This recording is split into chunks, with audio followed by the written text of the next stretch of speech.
borrowers worse off in relation to their student loans.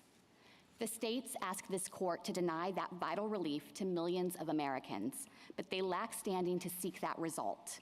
They principally assert harm to a separate legal person, Mohila, that could sue in its own name but has chosen not to do so. And the states' asserted harms to their tax revenues are self-inflicted and indirect. The state's bare disagreement with this policy is not the sort of concrete injury that Article 3 demands. On the merits, the states say the act doesn't authorize the Secretary to ever forgive loan principal, but the Secretary's interpretation of this text is not just a plausible reading, it's the best reading. Congress expressly authorized the Secretary to waive or modify any Title IV provision in emergencies to provide financial relief to borrowers. Loan forgiveness is a paradigmatic form of debt relief, and the Secretary acted within the heartland of his authority and in line with the central purpose of the HEROES Act in providing that relief here. To apply the major questions doctrine to override that clear text would deny borrowers critical relief that Congress authorized and the Secretary deemed essential. I welcome the court's questions. General, is this a waiver or is it a modification? It's both a waiver and a modification, Justice Thomas. This appears at JA 261. That was the decision document that the Secretary signed where he said, I hereby issue waivers and modifications of multiple provisions under Title IV of the Student Loan Program. And then that language was repeated in the Federal Register notice that actually implemented that program and constitutes the final agency action that the states are challenging here. Well, could you explain then, in other provisions, there is express language as to cancellation, and of course there isn't here. So would you take a minute to explain how a waiver or modification amounts to a waiver, to a cancellation? Of course. So the Secretary identified various provisions in Title IV that govern the terms and conditions of student loans and also govern discharge and cancellation in other circumstances, as your question suggested.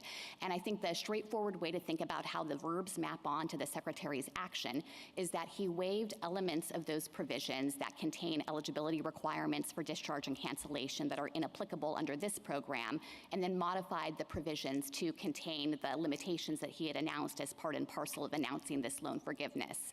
Now, you had suggested that there's no express statement in the HEROES Act to discharge loan principal, and that's true, but the relevant and operative language here is the provision that says the Secretary is empowered to waive or modify any Title IV provision. And so the HEROES Act isn't enumerating any of the various forms of relief that have long been authorized and implemented under this statute. I don't think anything can be read into the fact that there's no express reference to particular forms of relief because Congress was trying to broadly cover the field and ensure that the Secretary had the tools to respond to the national emergency with whatever relief might be necessitated. But in an opinion we had a few years ago by Justice Scalia, he talked about what the word modify means. And he said modified, in our view, connotes moderate change. He said it might be good English to say that the French Revolution modified the status of the French nobility, but only because there's a figure of speech called understatement and a literary device known as sarcasm. We're talking about $500 billion and 43 million Americans. How does that fit under the normal understanding of modifying? So of course I recognize that in MCI, Justice Scalia's opinion adopted a narrower understanding of that term, but I don't read that opinion to set forth a universal meaning of modify no matter the statutory context. And here of course we have a broader phrase, waive or modify. It's undisputed and the states aren't contesting that the ordinary meaning of waive means to eliminate an obligation in its entirety. And I think if you look at that phrase in the context of this statute, that means that modify has to mean making a change up to the point of wholesale elimination. It would be really strange for Congress to say you can eliminate obligations altogether or tweak them just the littlest bit, but you can't do anything in between. Well, but it's waive particular regulatory or statutory provisions. That's right. That to me suggests a much more focused use of the word. Well, it's waive or modify paired with the authority to do that with respect to any Title IV provision. So I think that is the— It doesn't say waive, modify or waive loan balances. That's true, but it's very clear that under the Title IV provisions that are expressly referenced in the statute, things like repayment obligations, cancellation, discharge are core features of the program and obvious candidates for waiver in a statute, the central purpose of which is to provide debt relief to borrowers. Congress itself has provided for loan discharge in other circumstances in response to borrower hardship. It's included provisions in the Higher Education Act for bankruptcy, for example, or for total disability or school closure, other kinds of hardships. And so it couldn't have surprised Congress one bit that in response to hardship posed by a national emergency, the Secretary might consider similarly providing discharge if that's what it takes to make sure borrowers don't default. You think because there's a provision to allow waiver when your school closes, that because of that, Congress shouldn't have been surprised when $500 billion is wiped off the books? Well, I think it demonstrates that in a statute that's centrally focused on providing financial relief, that terminology should be given its plain meaning, and Congress could have anticipated that in a particular situation, you might expect that the way that you need to ameliorate the borrower harm is through loan forgiveness. And Mr. Chief Justice, maybe I can just use an example drawn from the initial context of promulgation of this statutory relief. It was initially a bill that was limited just to helping service members who were fighting in wars. And think about an example of a service member who goes off to war, and you can provide HEROES Act relief to ensure that the service member doesn't have to pay down the loan while the term of service. But if something were to happen that left that service member worse off because of his service, say a disability that doesn't qualify for total discharge, it makes perfect sense to think that Congress would have expected that the Secretary would have authority under this act to make the service member whole and to ensure, just as the plain language suggests, that that service member isn't going to be left worse off because of the circumstance that prompted his service in the first place. And so there's that first order question of whether you can ever do any debt discharge. And I think in that context, it's perfectly sensible to read this language to authorize that. General, the amount at issue, the Chief mentioned the $250 billion or the $500 billion. How do you deal with that?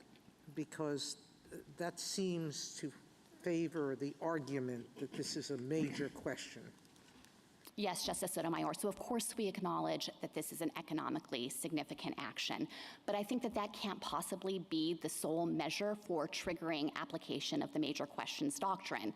In prior cases, the court has pointed to economic and political significance, but it's also reviewed a litany of additional factors that have demonstrated that based on common sense understandings of how Congress is likely to legislate, the agency is claiming extravagant regulatory authority that it doesn't actually have.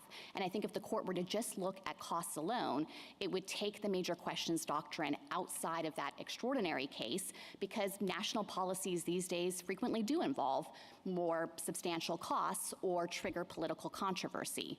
Here, we think that there are any number of additional factors that demonstrate that this does not fit the major questions paradigm. And the first thing I would point to is that this is not an assertion of regulatory authority at all. This is the administration of a benefits program. And the court in prior cases has recognized that using common sense interpretations of understanding how Congress would legislate, Congress might pause before empowering the executive to engage in extravagant regulation with the corresponding cost to individual liberty interests. But in the context of a benefits program, there's not that same reason to hesitate about what Congress might have intended, because it's perfectly logical for Congress to broadly empower the executive to provide benefits, especially in a crisis situation or an emergency like we've seen with COVID-19. General, let's say that nobody in Congress was aware that there is such a thing in our case law called the major questions doctrine. So put that out of their minds. And you simply polled every member of Congress and asked that person whether in the ordinary sense of the term they would regard what the government proposes to do with student loans as a major question or something other than a major question. Well, I certainly acknowledge that in a colloquial sense, you could characterize this as a major policy. We're not disputing that point. But again, I think that that applies to any number of actions that the government might take, and especially in the context of benefits programs, where just based on the size of those programs and the number of individuals affected, the costs can frequently run into the billions of dollars. So Is there any conceptual reason why the major questions doctrine should apply to most regulatory matters, but not to benefits programs? The reason we think it shouldn't apply in the same way to benefits programs is because it doesn't involve that corresponding trade-off on individual liberty interests. The court in some of the prior cases in this area has expressed concern that if the government is claiming an extraordinary power to regulate, that means it can encroach on the lives of individuals, the affairs of businesses, and quite directly impose onerous burdens on them. It may have an effect on important individual rights, but do you think that the doctrine also, or perhaps primarily, has a separation of powers component? Yes, of course I recognize the court has grounded it in the separation of powers, but I think that that cuts in favor of the distinction that we're trying to make. Because if the court were to apply major questions in this benefits context, even in a circumstance where you might think Congress could quite reasonably want to legislate broadly, then it would have the effect of potentially overriding Congress's intent, contrary to the same kind of separation of powers principles the court has focused on in prior cases. I don't understand why it would undermine Congress's intent to a greater extent in that context. But drawing a distinction between benefits programs and other programs seems to presume that when it comes to the administration of benefits programs, $1 trillion here, $1 trillion there doesn't really make that much difference to Congress. That doesn't seem very sensible.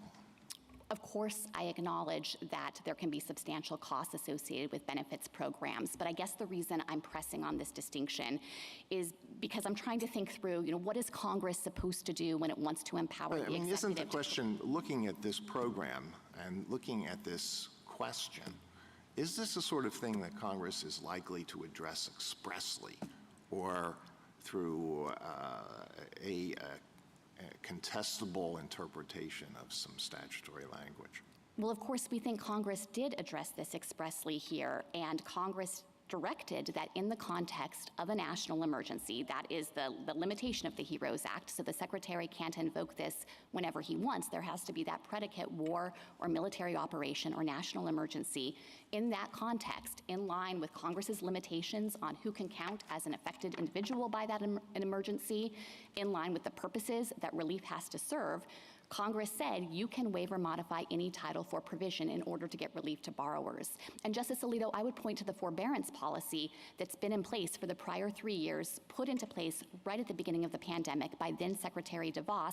That has been an economically significant program. It's currently costing the federal government more per year than this loan forgiveness plan would cost the government annually. But I would argue that that is right in the heartland of what the HEROES Act aimed to do. It was critical relief that was rushed out at the beginning of this devastating pandemic to ensure that we didn't see spikes in delinquency and default across the nation. May I ask you a question about standing? So it's the case, isn't it, that if any party in either of these two cases has standing, then it would be permissible for us to reach the merits of the issue? Yes, in the state's case, if you conclude that any party has standing, then the court could go on to the merits. In the case that the court is going to hear next, we think that there are objections to the procedural claim with respect to the borrower's objections there. Okay, then let me ask you a question about MOHELA, or maybe a question or two. If MOHELA itself had brought this suit, would you contest Article 3 standing? No, we would not. So we think that if MOHELA made allegations that the plan was going to have financial effects on it, it could sue in its own name, and we would not contest Article 3 standing. All right, so then we would consider the Article 3 standing of the state of Missouri, right? That's right. And the part of the Article 3 test that's most disputed is injury in fact. Is that correct? That's right. We're also contesting causation and redressability here, but I think injury in fact is one of the critical points in dispute with respect to MOHELA and the state's attempt to assert MOHELA's injury. Okay, injury in fact is a factual question. So I understand a big thrust of your argument to be that Missouri lacks standing because MOHELA is separately incorporated. But why should that formal distinction govern the determination of injury in fact? So we think that the injury in fact analysis here has both a factual and a legal component. In the first place, of course, we're making arguments that even if there's a financial injury to MOHELA, the state hasn't carried its burden to show that that will have downstream effects on the state or that those would be cognizable. And MOHELA hasn't paid money into the relevant state fund for the past 15 years. It said that further payments were not deemed probable even before this plan was announced. But even putting the factual discrepancies to the side, there's a fundamental problem as a matter of law with the claim of injury, and I think it arises directly from two sets of black-letter law principles. The first is that the whole point of incorporation is that you're creating a separate legal person with its own rights and interests, and Missouri has derived substantial benefits from structuring MOHELA that way.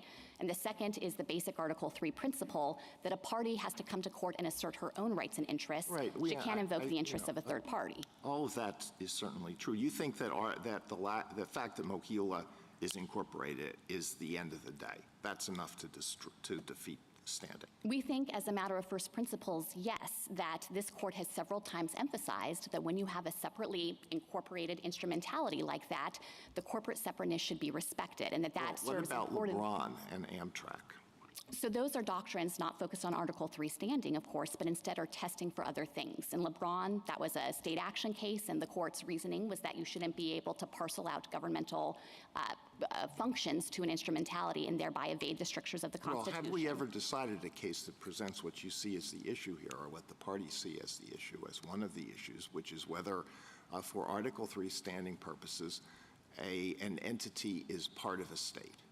No, so the court hasn't addressed this issue in the context of Article III. There aren't cases that are directly on point on either side, but I think that we definitely have the better argument of the first principles here based on the propositions I mentioned earlier, including those that generally make clear that the court won't countenance third-party claims seeking to invoke rights and interests of individuals or entities that aren't before the court.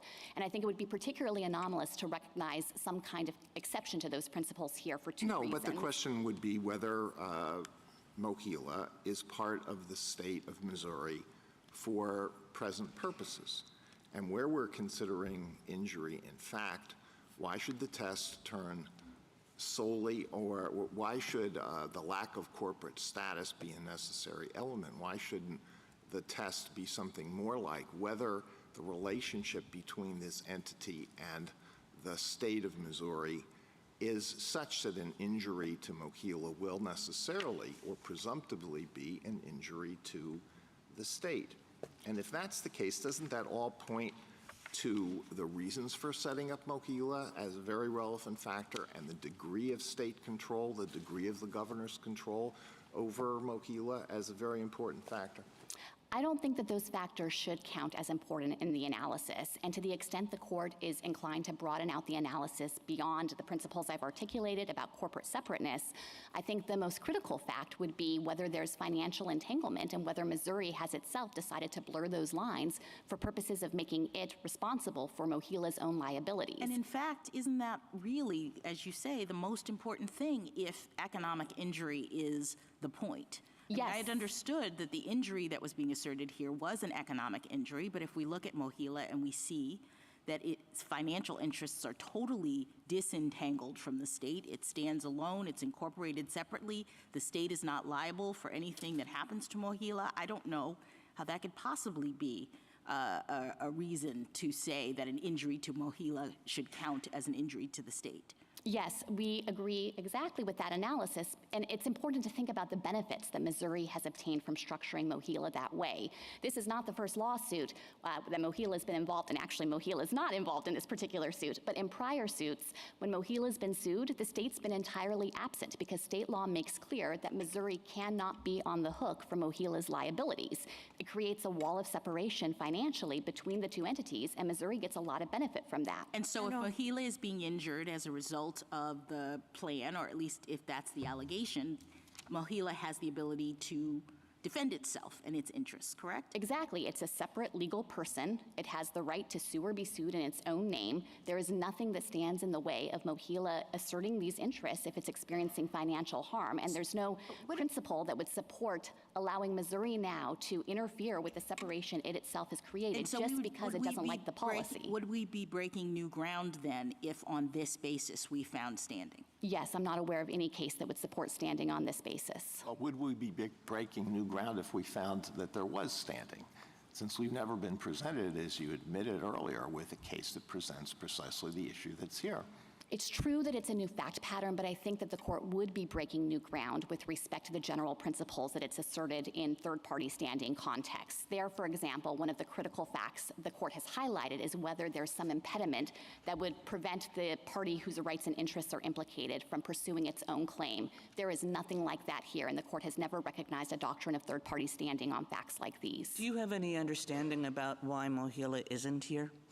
No, the only evidence in the record about Mohila is that its involvement in this suit has been responding to sunshine law requests. I think it's possible that loan servicers have Sunshine law requests brought by? brought by the state. So Missouri served sunshine law requests on Mohila to get information about its Because finances Mohila and was affairs. not giving over information voluntarily. That's correct. I think it just reinforces the sense that there was separation here between the state and this instrumentality. If I had to speculate, I think that loan servicers during the course of the forbearance policy have seen some of their servicing fees be reduced in light of that policy, and it's possible that they are waiting for forbearance to lift so that they can start collecting those fees again, and that might be a possible reason why they made the judgment that they don't want to stand in the way of this forgiveness policy, because it's a critical component of allowing payments to resume. Do you think there might be a dependent relationship between agencies like Mohila and the federal government? Since we're speculating about why they're not here. Well, certainly there are contractual relationships, yes. Can I ask General- you, I'm sorry. General, there was a Missouri case in 1979, Menorah Medical Center, with an agency much like Mohila. And there, the Missouri Supreme Court said that that entity was not the state. States are free to organize themselves and structure themselves in any way they want, correct? Correct, yes. And it would be odd for us to have a state say, we're creating a corporation, we're not going to be responsible for its debts, we're not going to be responsible for any of its contracts, we're not going to be responsible for anything it does financially. And the state itself says, this is not the state, it's an independent corporation, and we're going to say instead that it is the state, correct? Yes, I think that it would be really anomalous to override the separation that Missouri itself created between it and Mohila in the context of this case. The Or to state's- override its own state Supreme Court's decision that it is not the state. Yes, that's correct. General, I'm thinking of an Arkansas versus Texas. It was significant in that case that Arkansas owned the land of the university. So it does seem that Missouri has created this separateness with respect to the liabilities of Mohila. What if, and I'll ask this to the other side, it's not really clear to me what happens to Mohila's assets. I mean, what if Mohila itself dissolves, there are no shareholders? I mean, does your answer change if, even though Missouri is not responsible for the liabilities, it does have an ownership stake in the assets of Mohila? I think it's clear under state law, Justice Barrett, that Missouri doesn't have that kind of ownership interest in the assets of Mohila. And I would point in particular to Missouri Revised Statute 173.410.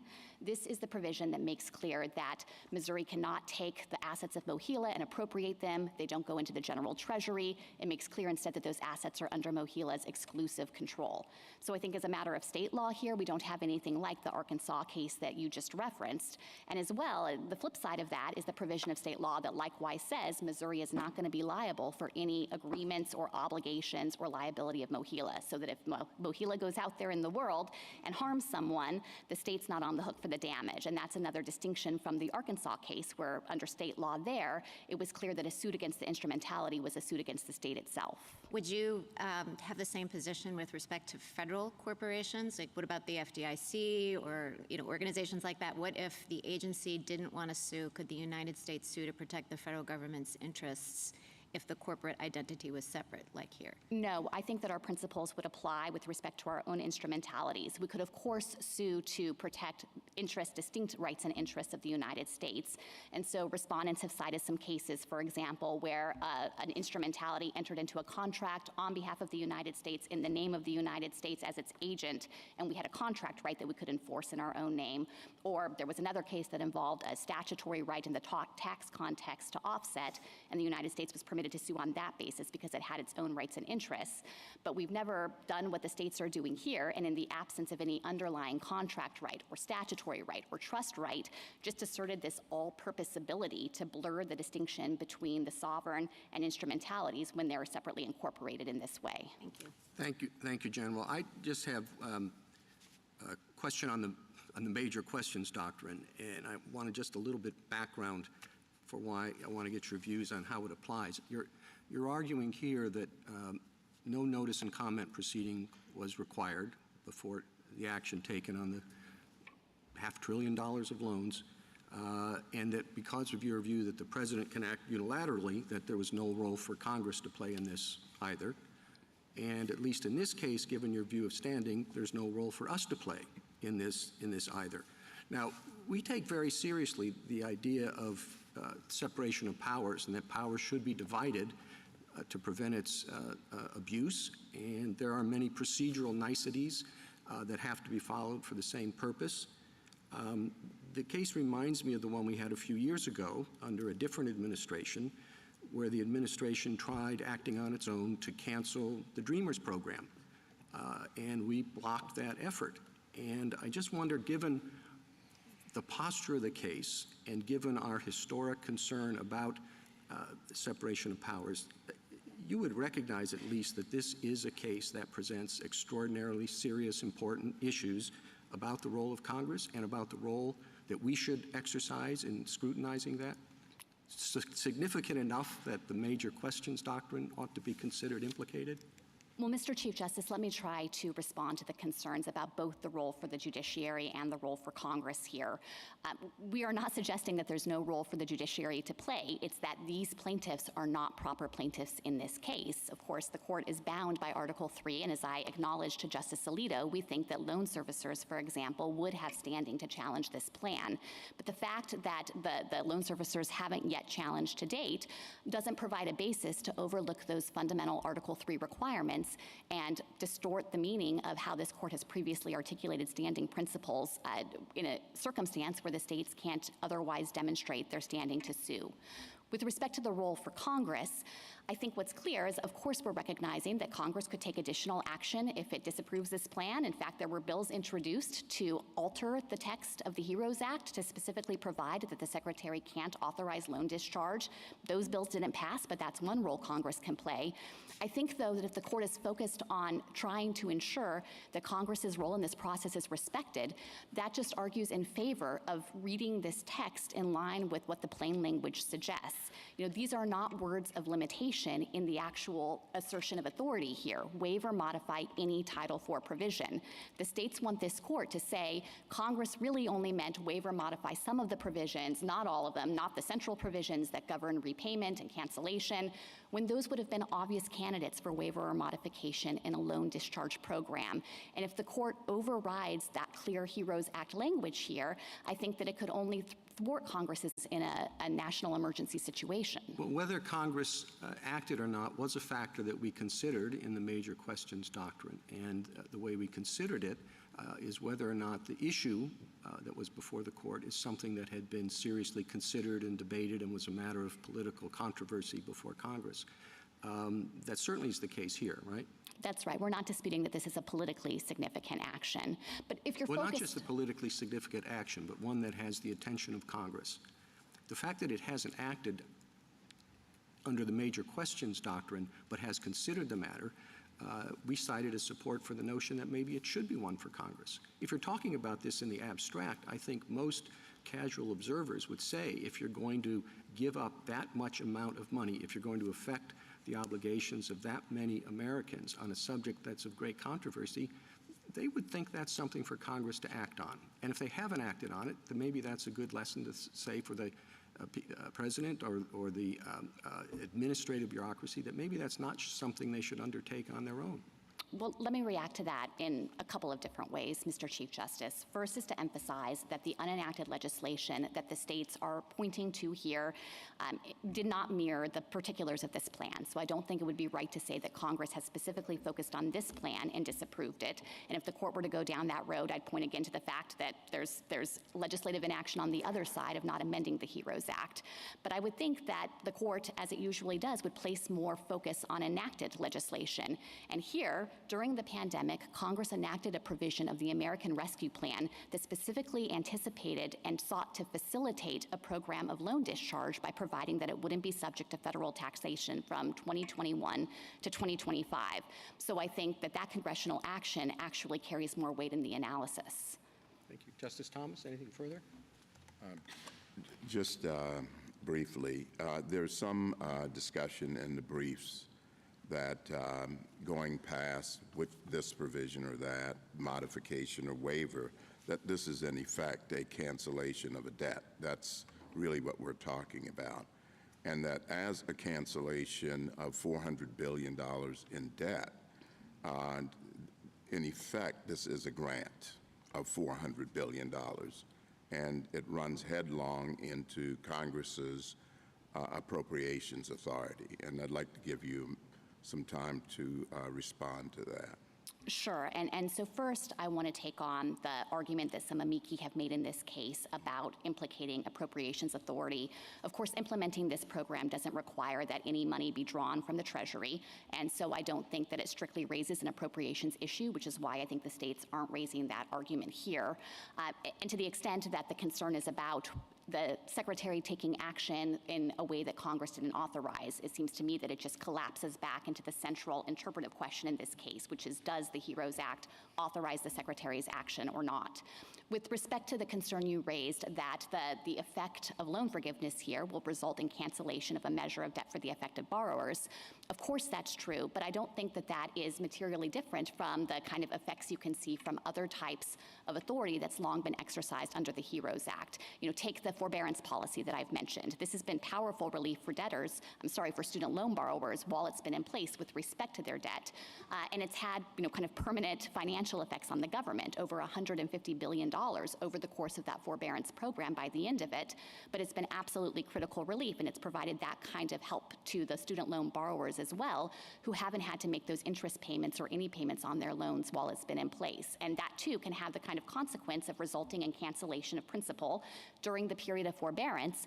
The years that borrowers spent in forbearance count towards loan forgiveness programs, for example. So at the end of the day, those borrowers in income-driven repayment or public service loan forgiveness are going to pay less on their loan overall. It will be forgiven 3 years earlier or without those 3 years of payments that they weren't obligated to make. But I don't think that in any sense calls into question the legitimacy and authorization behind the forbearance policy. Well, I think that forbearance fits more comfortably in waiver or modified language. It's you simply forbearing on collecting an underlying debt, but you don't cancel the debt, and that's what we're talking about here. And certainly there's a cost to that, I understand. But I still think that you haven't fully explained why, if you looked at this, you would not argue that the Secretary could actually grant $400 billion. So we agree on that. I'm sorry, outside the context of the HEROES Act? Yes. That's right. We of course are premising the So relief here specifically on the you would rely on HEROES Act. appropriations from Congress for that, right? Yes. And the argument is that you are in effect doing that without appropriations from Congress. Well, Justice Thomas, I don't see how you could distinguish that from any of the other forms of relief under the HEROES Act. All of those forms of relief cost the federal government money, and often in significant sums. One of the quintessential forms of relief that the government has offered before in periods of extended deferment for soldiers fighting abroad is to pay the interest on their loans for them. And I think you could probably make the same argument of questioning, well, does that cost the government money? Is there an appropriations overlay there? Does that transform the nature of the program because it takes a loan loan with interest and makes it effectively an interest-free loan. But that's exactly what Congress intended under this authority. It's to make those changes to the program in direct response to and in direct proportion to the situation the Secretary confronts that will otherwise leave that borrower worse off. Justice Alito? Justice Sotomayor? Returning to the standing question, the states basically say we're going to lose money in taxation in one way or another. In the Texas case, you argued that we should be looking at the cost benefit, and some of the amici here say that there will be a tremendous benefit to the states from this cancellation because that extra money will result in increased consumer spending and decreased housing insecurity, less defaults on other loans that those borrowers may have, et cetera. Do you agree with those amici that the economic benefits outweigh any alleged financial harm in this case? As a factual matter, we do not disagree. As a legal matter, we haven't asked the court to rely on that as a basis for standing because we think that the invocation of these harms to tax revenues are so easily answered under this court's precedent. And I would point the court to the Pennsylvania versus New Jersey case. It is on all fours with this one, precisely identical. And so we just think you don't need to go down the road of thinking about some of the broader arguments about tax injury in this case because it's so clear that this court has already rejected the very injury the states are asserting under the Pennsylvania case. In Pennsylvania, it was a tax credit that was going to be removed, so it's almost identical to this, correct? Exactly. Pennsylvania had issued its tax credit before the New Jersey law that they were opposed to and had extended it to residents when they pay taxes in other states. And then New Jersey came along and changed its tax code to impose newly a commuter tax that would ultimately deplete Pennsylvania's tax revenues. And the court said that's self-inflicted because nothing required Pennsylvania to extend that tax credit, nothing prohibits Pennsylvania from withdrawing it now. And that analysis applies equally here because, of course, there is nothing that requires the states to tie their definition of gross income to the federal tax code. Two of the states here, Arkansas and Missouri, don't do that. And there's nothing that prevents them from changing that if they don't want to honor the forgiveness from taxation that the federal government is now under. Thank you. Justice Kagan? General Prelogar, I want to change the subject a bit. Your friends on the state side and also the borrowers in the other case have a number of statutory arguments. They frame them as statutory arguments, saying this wasn't necessary under the terms of the statute, saying that it leaves borrowers better off, not worse off, again, pointing to statutory language, saying that, the borrowers at targets aren't worse off because of the pandemic.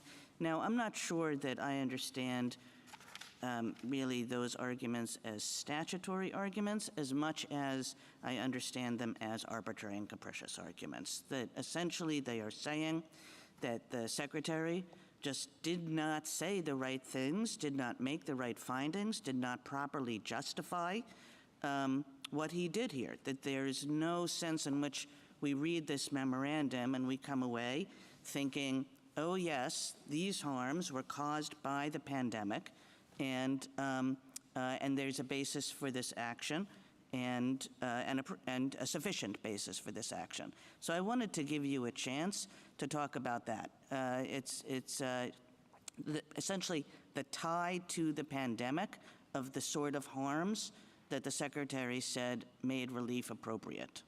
So let me say at the outset that I agree that those kinds of arguments, I think, find a much more natural home in arbitrary and capricious analysis. And the reason for that is because it's clear that Congress tolerated overbreadth in this statute. It told the Secretary, for example, that he can act on a class-wide basis. He doesn't need to go case by case with respect to each individual borrower who stands to benefit under HEROES Act relief. It said he should take action to ensure, that is, make certain that borrowers aren't left worse off as may be necessary, not as strictly necessary. So once we're in the world where it's clear under the statute that the Secretary isn't violating the HEROES Act by providing relief that's class-wide and may have the effect of offering critical benefits to borrowers who, as it turns out, wouldn't have needed them in the absence of the relief, then I think the question boils down to, has the Secretary justified his line drawing and the scope of relief, and that really should function under arbitrary and capricious review.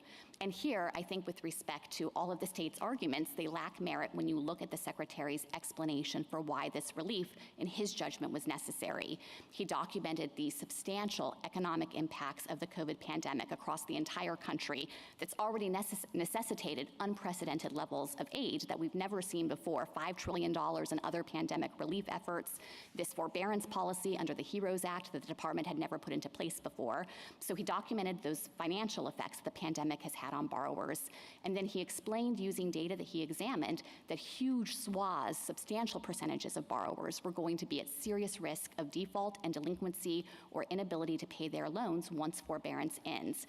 And that ultimately justified his decision about how to craft the limits within the program and the scope of relief to offer. And I think that all of the state's arguments about how that wasn't strictly necessary or that maybe it doesn't have enough of a connection to the pandemic are answered in full by the Secretary's analysis here. Thank you. Justice Gorsuch? I'd like to follow up on Justice Kagan's question, General. Under State Farm, one of the things that the government must normally do is, in its memoranda, explain not just the benefits of its proposed course of action, but also grapple with the costs or negative effects of a program that it proposes. And your friends on the other side argue that that's another deficiency in the Secretary's memorandum. And I'd like to give you the chance to respond to that. Yes, of course. So I want to say at the outset that my friends are mistaken to suggest that the Secretary didn't even consider costs here. The department extensively modeled the costs associated with this program and submitted those cost estimates to OMB. I don't just mean the numbers, but generally the negative effects to the economy, to other persons, to people who don't have this opportunity for debt relief. There are a variety of factors that under State Farm normally the government would have to consider, and your friends on the other side argue those are not present in this memorandum. Well, I think that those were certainly part and parcel of the Secretary's determination about how to tailor this relief. The Secretary recognized that the central purpose of the HEROES Act was implicated here because there were going to be millions and millions of student loan borrowers who were at serious risk of default and who were in a worse position because of the pandemic.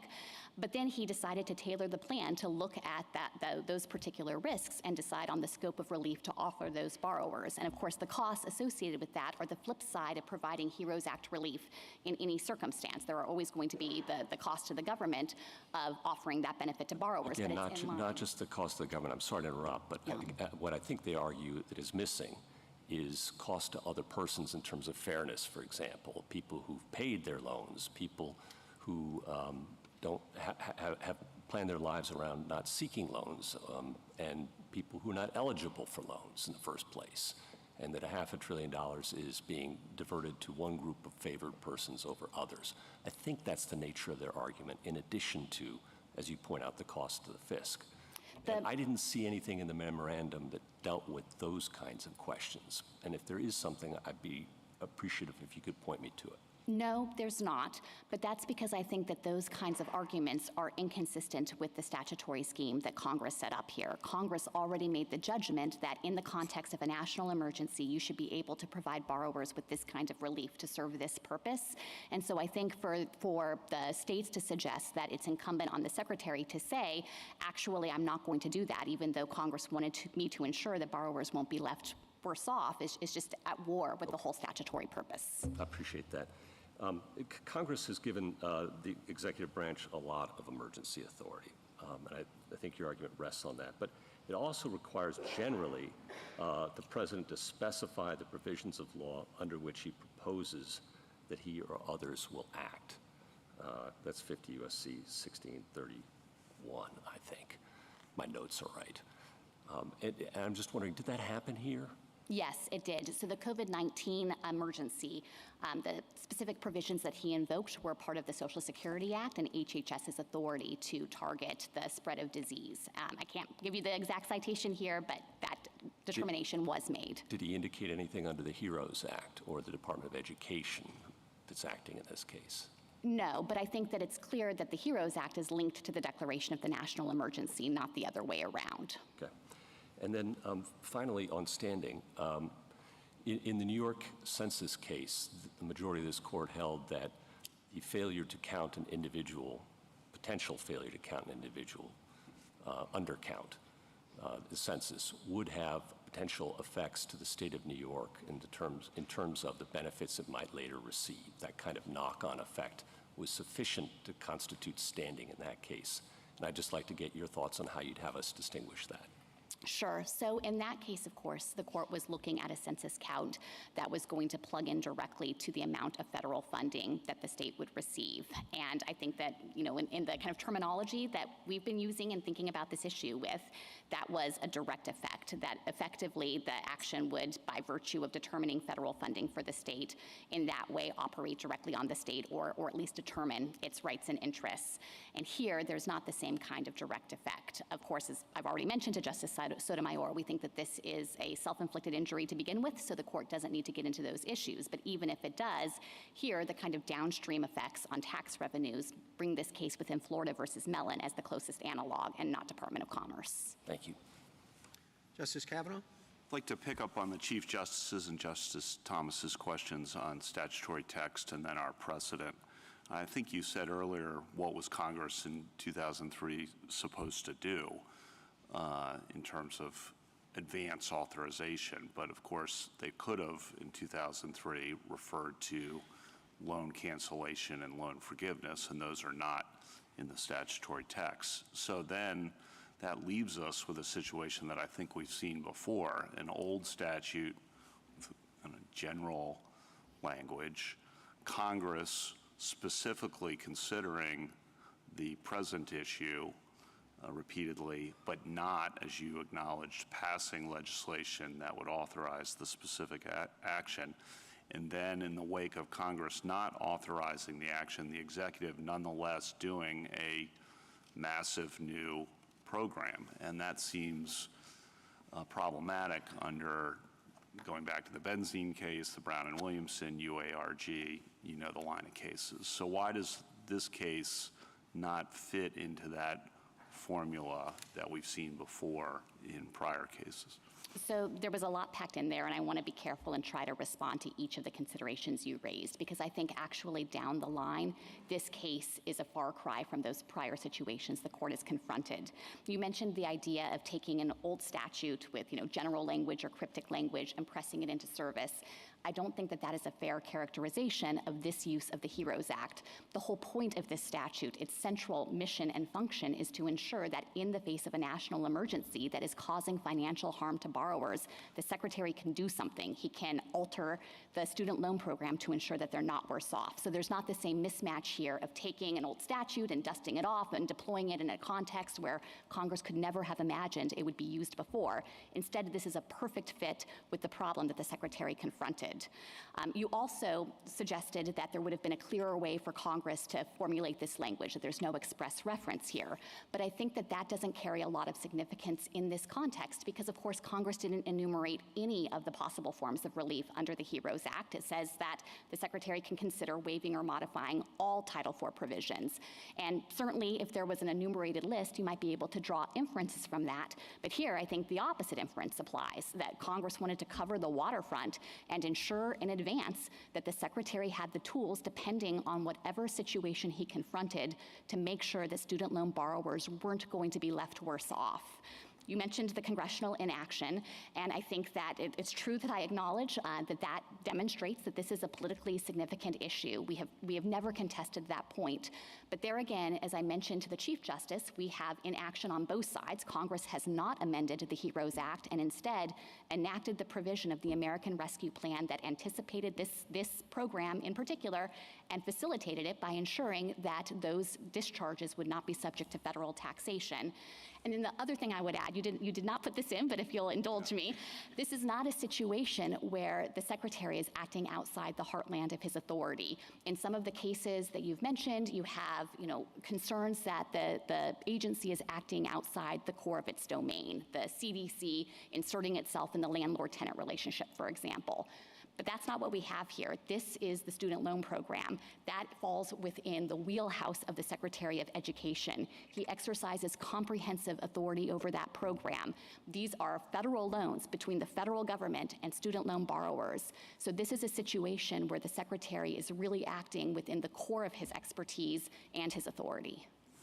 Something else you said earlier was that we shouldn't necessarily apply that line of precedent in this situation because this is not a regulatory program but a benefits program. But I want to push back a little bit on that and get your response, which is in something like this there are going to be winners and losers, and that raises similar concerns about individual rights, individual liberty that are present arguably in regulatory programs as well, and why, therefore, wouldn't the same line of precedents that we've applied in the regulatory context apply also in the benefits context to consider whether we need specific express congressional authorization? Well, I think that at the very least, to the extent that there are those considerations that you referenced, they're not direct in the same way that expansive regulatory authority is. You know, when you've got a government program that is, as the court has said before, constitutes extravagant regulatory authority, that takes an identifiable group of individuals or entities and directly imposes burdens or costs on them. And I think that there is a distinction with the benefit context when it comes to how Congress is likely to legislate and its general comfort level with broadly empowering the executive to provide benefits to Americans, especially in the context of an emergency situation. But even if you didn't think that that benefits and regulation distinction should carry the day and be a bright line rule, at the very least, I think it should factor into the analysis when applying interpretive principles here and in looking at what Congress is doing. And as I had mentioned before, and would love to finish here, you know, think about what Congress is supposed to do. There you are, Congress in 2003, thinking, we can't predict the future. We don't know exactly what national emergencies will happen, but what we want to ensure is that we are empowering the federal government to take care of student loan borrowers and not leave them at substantial risk of being worse off with their ability to repay their loans. And the language that Congress enacted here is a perfect fit to accomplish that goal, and it's hard to see what Congress could have done differently. Last question. Broadening it out and thinking about, you mentioned emergencies, the history of this court with respect to executive assertions of emergencies. Some of the biggest mistakes in the court's history were deferring to assertions of executive emergency power. Some of the finest moments in the court's history were pushing back against presidential assertions of emergency power, and that's continued not just in the Korean War, but post 9/11, in some of the cases there. So given that history, there's a concern, I suppose, that I feel at least about how to handle an emergency assertion. You know, some of the amicus briefs, one of them from a professor says this is a case study in abuse of executive emergency power. So I'm not saying I agree with that. I'm just saying that's the assertion, and I want to get your assessment. This is a big picture question, so I'll give you a little time, of how we should think about our role in assertion of presidential emergency power given the court's history. Well, I think in light of that history, in all of the contexts that you identified, it's where the distinction between regulation and benefits really makes a difference. And it actually tracks some of the concerns that have been raised about standing and the Chief Justice's questions about who could actually sue on this plan and what role there is for the judiciary. To the extent that there is a limited category of people who have the actual kind of cognizable Article III harm that would permit standing in a case like this one, I think that just shows that that's because when the government is administering a benefits program, there are fewer reasons to be concerned that it is going to have the kind of profound burdens or regulatory effects that might prompt a note of caution in other contexts involving exercises of emergency powers. Instead, I think that the considerations all line up on the other side when you think about an emergency situation. It is logical for Congress in confronting that possibility to think, We want to make sure that without delay, the executive branch can take care of Americans and can get them essential benefits. It did so here with language that has many other limitations, so we are not claiming just limitless authority for the federal government to do what it wants in an emergency. The HEROES Act limits the circumstances that can trigger the authority. It says who you can help. It says how you can help them, and it enumerates the purposes that the aid has to serve. So in all of those ways, Congress can find that authority. But in a circumstance like this one, where the Secretary has made the findings that without this critical relief for debtors, we are going to have a wave of default across the country with all of the negative consequences that has for borrowers, I think it is precisely the type of context where the executive should be able to implement those emergency powers. Thank you very much. Justice Barrett? Shadow, my first question is clarifying because I think I may have misunderstood. You said at the start of your argument that the Secretary both waived and modified. I had understood that the Secretary only relied on the modification in the Federal Register at the relevant sites at 87 Federal Registers 61512 and 61514. Is it in those same, did I just miss in there, did he also specifically say waive? So I understand where your confusion comes from, because at times in the Federal Register, he spoke of modifications, and then if you read down in the next paragraph, he said these waivers will. So I think he was treating these as both waivers and modifications, and the relevant decision memo specifically says, I hereby issue waivers and modifications of the relevant provisions of Title IV. That's at the site I gave earlier at JA 261, so I would look at that as well to understand what the Secretary was doing. Okay, and to be clear, and I think maybe some of the confusion is waivers. I guess when I saw that in the language, I thought he was using waiver as a synonym for cancellation there with respect to the underlying debt, the waiver of the obligation to pay back the principal. And just to be clear, waiver in the statute refers to waiving the statutory and regulatory provisions, not waiving the obligation to repay. That's correct. So if you kind of trace through the specific provisions that he invoked, they are statutory and regulatory provisions, and they establish the terms of the student loan program and then also deal with discharge and cancellation authority. And he said that he was issuing waivers and modifications of all of those provisions.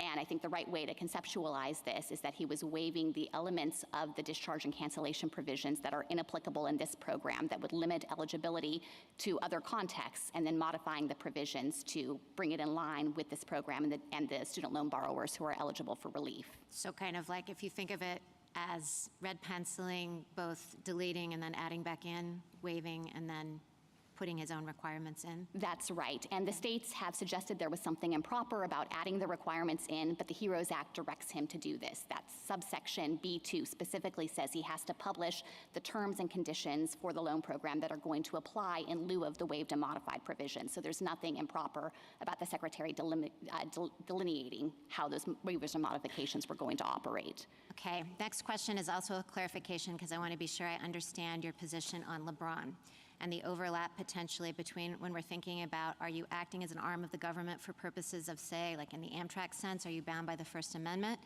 And is MOHELA part of the government of Missouri for purposes of standing?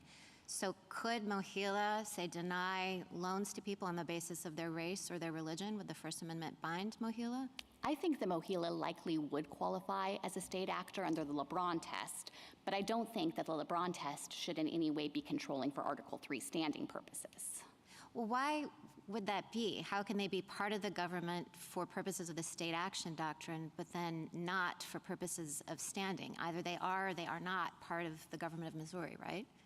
So we're certainly not disputing that they could be, that they're a public instrumentality, that they have governmental functions, and that's the kind of inquiry the court would engage in to determine whether they're brought within the state action doctrine.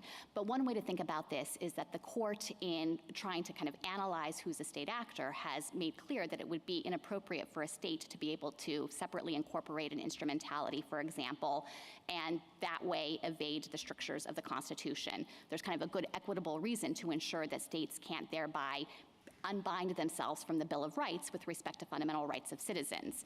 Here, I think all of the equitable considerations line up in precisely the opposite direction. We have a situation here where Missouri has benefited from the corporate separateness. It's ensured that it's not going to be responsible for Mohila's debts, and to now allow it to come in and blur that line and say, actually, you should just treat it and this separate corporation as one and the same would actually produce the kind of inequity that the state action doctrine is guarding against. So two different buckets, three if you throw in sovereign immunity too. You'd say one test is for purposes of state action, another test for purposes of sovereign immunity, and another test for purposes of standing. That's right. And for sovereign immunity, I just want to be clear that we don't think Mohila actually qualifies as an arm of the state for sovereign immunity purposes, because there, one of the critical factors is whether a lawsuit against the instrumentality can get at the state treasury. And here, the financial separation makes clear that there is a strict wall and that Missouri is not going to be responsible for Mohila's debts. Lower courts have gone both directions on this, but we think that under this court's precedent, Mohila wouldn't qualify as an arm of the state. Even if it did, though, yes, we think that there is a different inquiry under Article 3. Okay, and now I just want to return to Justice Kagan's questions about whether we think about these as statutory arguments or arbitrary and capricious arguments, some of these arguments about are you leaving them worse off or better off. Specifically, I want to focus on the causation. It seems to me that the government's position must be that the HEROES Act permits but-for causation. It doesn't require proximate cause, because the Secretary's memo also refers to things like Russia's invasion of Ukraine and, inflation and other things that would, well, I mean, the invasion of Ukraine has nothing to do with COVID, but the other things that would have a more attenuated relationship to COVID. So is that your position? It would be a but-for? Yes, that is our position. We think that it should be but-for causation, and the states were challenging that below. They haven't actually revived those arguments here, and I don't understand them to be urging a different standard, or at least they haven't made that a central aspect of their arguments in the court. But would that bear on the question of whether this is a statutory interpretation question or not, whether this is within the Secretary's authority? I mean, below, the government took the position, too, that even in 10 years from now, it could forgive loans based on COVID if effects were lingering, right? No, the district court completely misunderstood that colloquy at oral argument. What government counsel said in that oral argument is if the national emergency is ongoing, if we are still in 10 years in the midst of a raging COVID pandemic and it's producing all of those same harms, he said it would be hard to fathom. And of course, we know that we are actually, as a nation, now working to recover from the pandemic. But in the counterfactual world, as he understood the hypothetical, he said the HEROES Act authority would continue to apply. We are not suggesting that you could have that kind of temporal attenuation from a national emergency and say that, ending today and going forward 10 years from now, you could point back to COVID in this time period as a basis for HEROES Act relief. But of course, we don't have anything like that. The Secretary acted now in the midst of the pandemic and in recognition that it's time for the forbearance policy to end, but that is going to leave huge numbers of borrowers unable to pay their loans. That's very helpful. Thank you. Justice Jackson? Yes, I have two questions, one concrete and one big picture. The concrete question comes from a statement that you make in your reply brief about Mohila standing to earn offsetting fees. Can you spell out what those and by that I mean offsetting fees from the discharges, so that we aren't even really sure, what the net loss would be?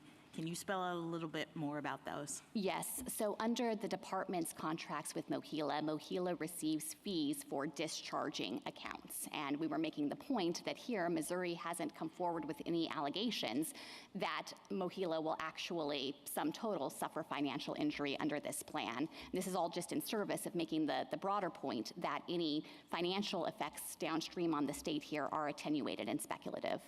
So we don't know really what the ultimate loss would be to Mohila, even if we believe that Mohila is part of the state. That's right. The states haven't offered any evidence in that regard to substantiate their assertion of standing. All right. And I also have a big picture question about standing. You've been arguing that standing here would be a reach if we were to, for example, find that, Mohila somehow losses to it count for the purpose of the state based on established standing principles. And what I've been mulling and wondering is whether the same concerns about the political significance of this case that the chief pointed to could be a reason for us to hold the line in terms of thinking about our standing doctrine and whether or not we should expand it in this area. I understood that the standing bar really, as applied in a case like this, would allow the political branches to hash this out without interference, from a torrent of lawsuits brought by states and entities and individuals who don't have a real personal stake in the outcome. And in some ways, it's not unlike a case we heard last week where people were very concerned about lawsuits against tech companies and how they might hobble these companies if we allowed them to go forward. And I guess I have that same worry about the operation of the federal government and its ability to govern if we look at our standing doctrine in cases like this and we find that, even the most minor state interest, a dormant fund that hasn't been, funded or used by the state in 15 years, if that can be the basis for standing, I guess I'm concerned that we're going to have a problem in terms of the federal government's ability to operate. So my question is this a legitimate concern, and should we be thinking in cases like this about that type of concern as we ponder whether to expand our standing doctrines? I think it is a legitimate concern. The court has never suggested before that it should alter ordinary Article III principles and allow plaintiffs to sue based on concerns about the significance of the action. And in fact, the court has said again and again that the fact that no one might have standing to sue about an action doesn't mean that you should alter Article III and allow a suit to proceed, because the judiciary doesn't sit as a roving commission to rule on the legality of either Congress's enactments or the executive's implementation of those enactments. But I think it would be particularly anomalous in this case to accept any of the state's attenuated theories of standing, because there isn't even a situation where there's no other identifiable plaintiff or possibility to have the courts weigh in on these issues. The problem here is that the states aren't the proper plaintiff to bring this suit. Thank you. Thank you, General. General Campbell?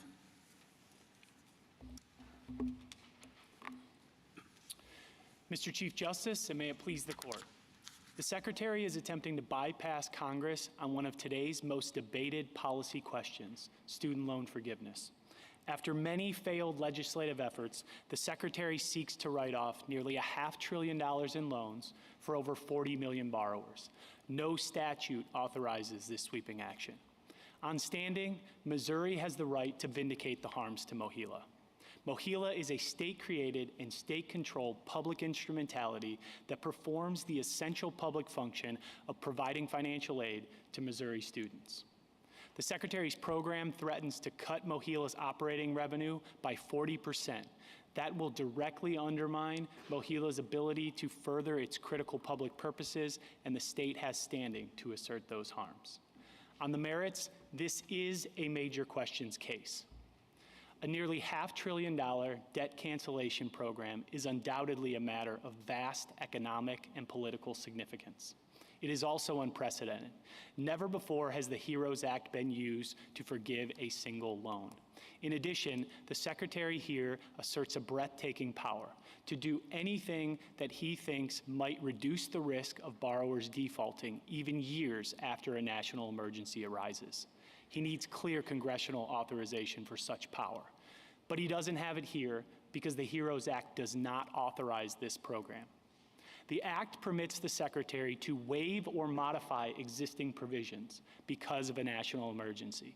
It does not permit him to rewrite existing provisions to create a new program that covers 95% of borrowers and applies to them regardless of how the pandemic affected them. This court should declare this program unlawful, and I welcome the court's questions. General, I think at the beginning you should comment some on the relationship between MOHELA and the state of Missouri.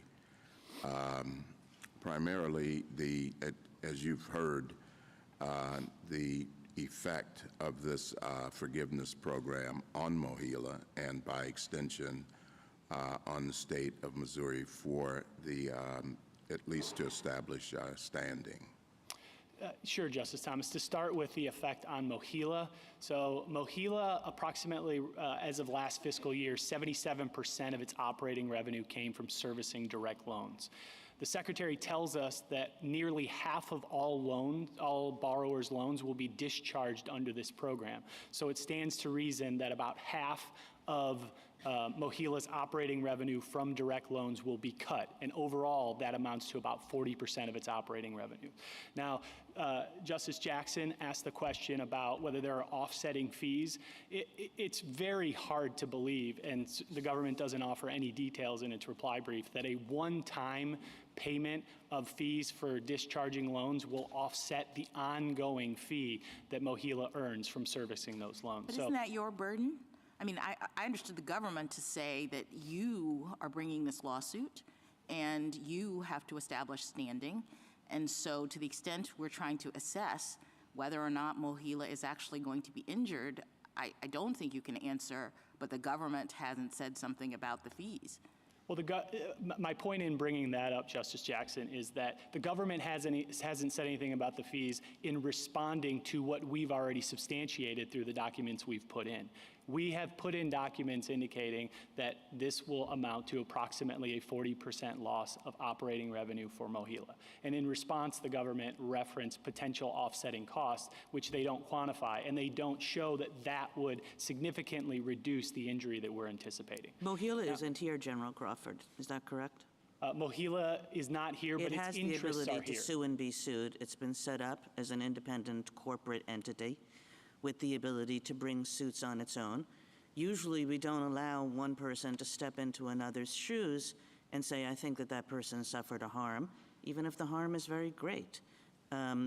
We leave it to the person, him or her or itself, to make that judgment. Now here the state has derived very substantial benefits from setting up Mohila as an independent body with financial distance from the state and sue and be sued authority.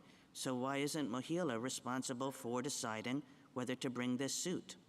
We don't deny that Mohila could file a suit like that, but the state's interest is directly implicated here, so it is allowed to assert the interest it has in Mohila directly. But I guess, there are third parties all the time who have an interest in, gosh, I wish that party over there would bring a suit because I have some relationship with that third party, and I would like it very much if that third party represented its own interests better, in my view. But we don't do that. We don't allow that kind of interference with the decision of the entity involved to decide whether the harm is of the kind that they want to sue for. Well, the government is different. This court has recognized that in cases like Cherry Cotton Mills and Erickson, where it's allowed the federal government to assert the interests of federally created corporations. I believe that in those cases, the federal government had an independent interest. So the federal government was not saying, oh, we just have an entitlement to stand in the shoes of the federal corporation. Two responses. The first response is I don't think that's the best reading, certainly, of Cherry Cotton Mills. Cherry Cotton Mills, the court discussed a number of facts, and then at the end said, the reason why the government can assert the federal corporation's interest is because it is performing purely governmental purposes. That's exactly what's happening here. The state of Missouri has declared that everything Mohila does is the performance of an essential public function. So that's the first response. The second response is even if the state does need an interest, the state has an interest here. I'd identify at least three. The first interest is that the state created Mohila to provide financial aid for Missouri students, and that's what it does. The second interest is in the Lewis and Clark Discovery Fund, and the third interest is in the regular contributions that Mohila makes to the state scholarship programs. Now, there was some discussion earlier about the Lewis and Clark Fund and some suggestion that it's a dormant fund that no longer exists. I think it's clear, I think we need to clarify what exactly is the status. So yes, it's true that there hasn't been a contribution in the last 15 years, but that's because the state has negotiated with Mohila for Mohila, in lieu of making the Lewis and Clark contributions, to contribute over $65 million directly to the state scholarship program. And in exchange for those agreements, the state has allowed the Lewis and Clark deadline to be extended. So at this point, the question is, what's going to happen at the next deadline. The next deadline is coming up next year. And if the question before this court is whether cutting Mohila's operating revenue by 40% will increase the risk that it either won't make the next contribution to the Lewis and Clark Fund or it won't make the next payment to the scholarship fund in lieu of the Lewis and Clark Fund. So that's what's most important to you now is the Lewis and Clark Fund? No, it's not, Your Honor. What's most important to us is that the state can speak directly for Mohila, but I was responding to the question about the interest that I guess I understood the interest to be if Mohila was really Missouri, the loss of the servicing fees. Am I misunderstanding that? No, You you're have not. two different arguments, right? That's You have correct. that argument, and then you have this argument about the Lewis and Clark Fund. That's correct. My first response to Justice Kagan, I was trying to focus on the first theory, and then the second response where I got into the Lewis and Clark Fund, I was responding under the second. On the first theory, it's hard to imagine how the state of Missouri can claim an injury, putting the Lewis and Clark and the scholarship issues aside, when it's not responsible for the debts of MOLA, it's not responsible for the contracts it enters into, it doesn't own the assets of that corporation. There is on paper no financial obligation by the state or loss to the state by anything Mohila does or anything it gets. I'm putting aside Lewis and Clark. It's just very hard for me to say that there is an interest sufficient for the state to speak on behalf of an entity who has the right to sue or be sued. When this court in LeBron and when the Missouri Supreme Court in Casualty Reciprocal Exchange consider whether an entity is a part of the government, it looks at a far more broad analysis. Those are different issues. Standing has to do with injury. It doesn't have to do with are you evading the Constitution, are you trying to delegate public functions. Those are all, are you immune because you are acting in a way that only a state can? Those are very, very different questions. This is the question of standing, which relies on injury in fact. How can you have, I'm putting Lewis and Clark aside, how can you have injury in fact if you've immunized, you the state, have immunized yourself from any liability or any injury that Mohila could experience? Because the state speaks for Mohila. The state represents Mohila. Well, it decided to give this entity the right to sue and be sued. So it chose to say, I'm not injured in fact. Speaking is not the same as injury. Your Honor, the federally created corporations in Cherry Cotton Mills and Erickson also had the right to sue and be sued, but that didn't stop the federal government from asserting their interests. In addition, if we're focusing just on the right to sue or be sued, the Secretary has the right to sue or be sued. That doesn't disable the Department of Justice from speaking for Now, their let's interests. go back to Lewis and Clark a moment. The arrangement that Mohila and the state engaged in predated the pandemic, correct? Started in 2009, 2010? The Lewis and Clark Fund Yes, started the in suspension of Mohila's contributions to it. started in correct? 2008. Isn't it a series of speculations that in 2004, absent this program, that the state won't continue that arrangement it currently has and continue to defer obligations? Mohila said that Mohila has already said publicly that it doesn't think that contributions to the Lewis and Clark Fund are within its wheelbarrow obligations. That was one of the reasons this arrangement has been made, correct? Well, Mohila recognizes that it still owes $105 million to the Lewis and Clark Fund. Well, in fact, I understand it's not writing it off as an obligation anymore. But it's It still, doesn't carry it on its books anymore. Your Honor, if you look at page 20 through 21 of the financial statement we cite in our brief, Mohila acknowledges that it still owes $105 million to that fund. And the point that I was making earlier is that the fund, contributions to the fund and contributions to the scholarship program are different sides of the same coin. The state has been constantly, throughout the entire time from 2007 till now, has been constantly receiving payments from Mohila, and those payments have taken the form sometime of Lewis and Clark, but more often recently, it has taken the form of a scholarship contribution. Have you expressed any plans to actually use the fund to pursue projects in the foreseeable future? And if so, what projects? At this point, the projects have been put on pause.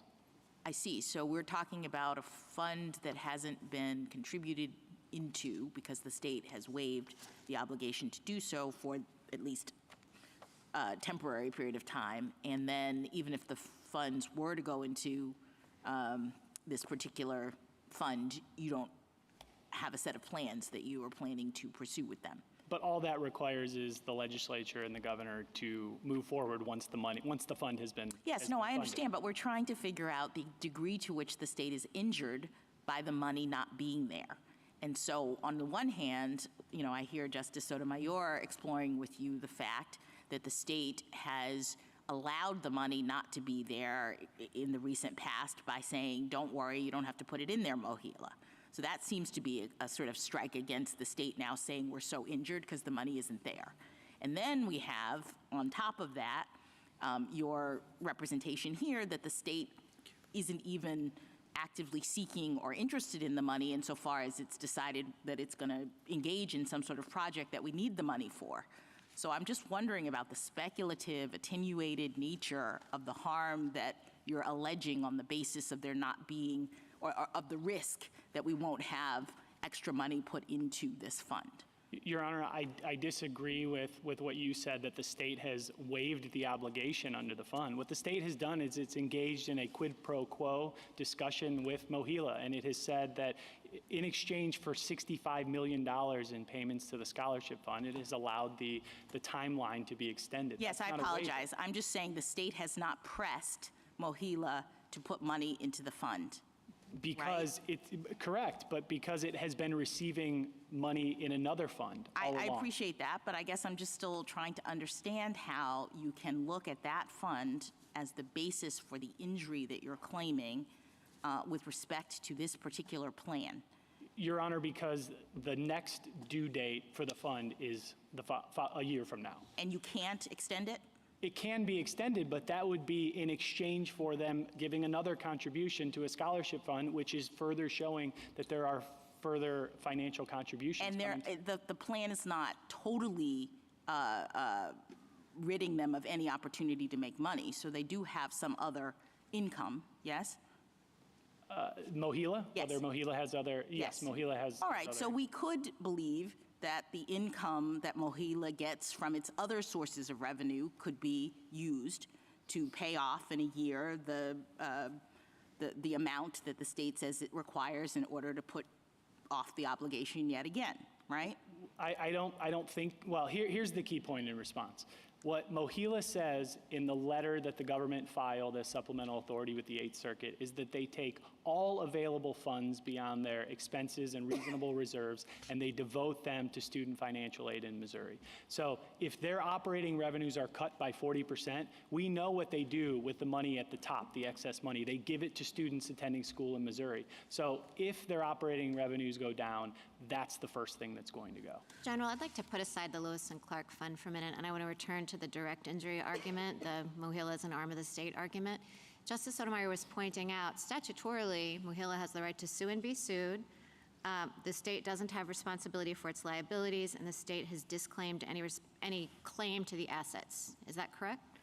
I would disagree with the last point. I don't think Okay. the state has disclaimed any interest in the assets. So explain to me why. Because on the one hand, you have, in Missouri statute 173.420, you have the last sentence says that nothing in these sections shall be construed to deprive the state and its governmental subdivisions of their respective powers over assets of the authority.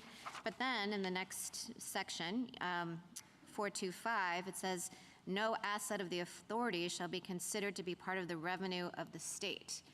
So which is it? I mean, because it would be hard to see how a win for the state would benefit Mohila or a win for Mohila would benefit the state if the assets are completely separate. You don't get any money out of it. Putting aside Lewis and Clark, because I'm not really interested in that.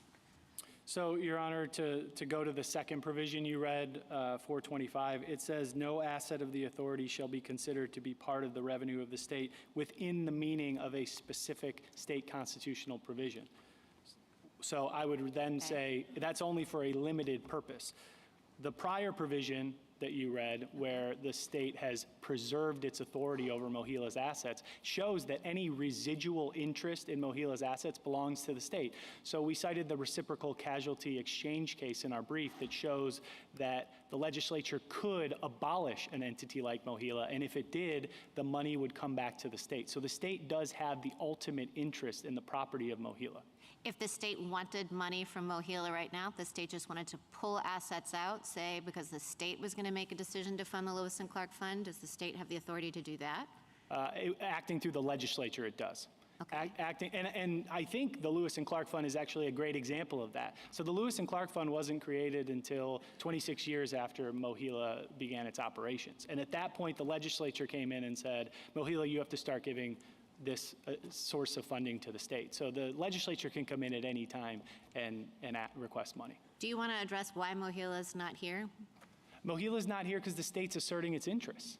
Mohila doesn't need to be here because the state has the authority to speak for them. And that brings me to... Why didn't the state just make Mohila come then? If Mohila is really an arm of the state and all of this would be a lot easier, I mean, the Solicitor General conceded that if Mohila was here, Mohila would have standing. If Mohila is an arm of the state, why didn't you just strong-arm Mohila and say you've got to pursue this suit?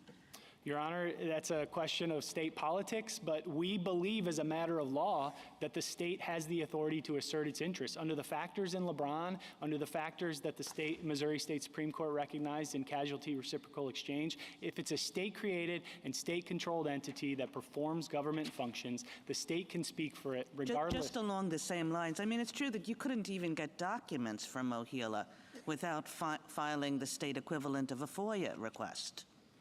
Your Honor, that was the mechanism by which we went about acquiring the documents, but that just Well, that was the mechanism. I think that if Mohila was willing to hand you over the documents, you wouldn't have filed a state FOIA request.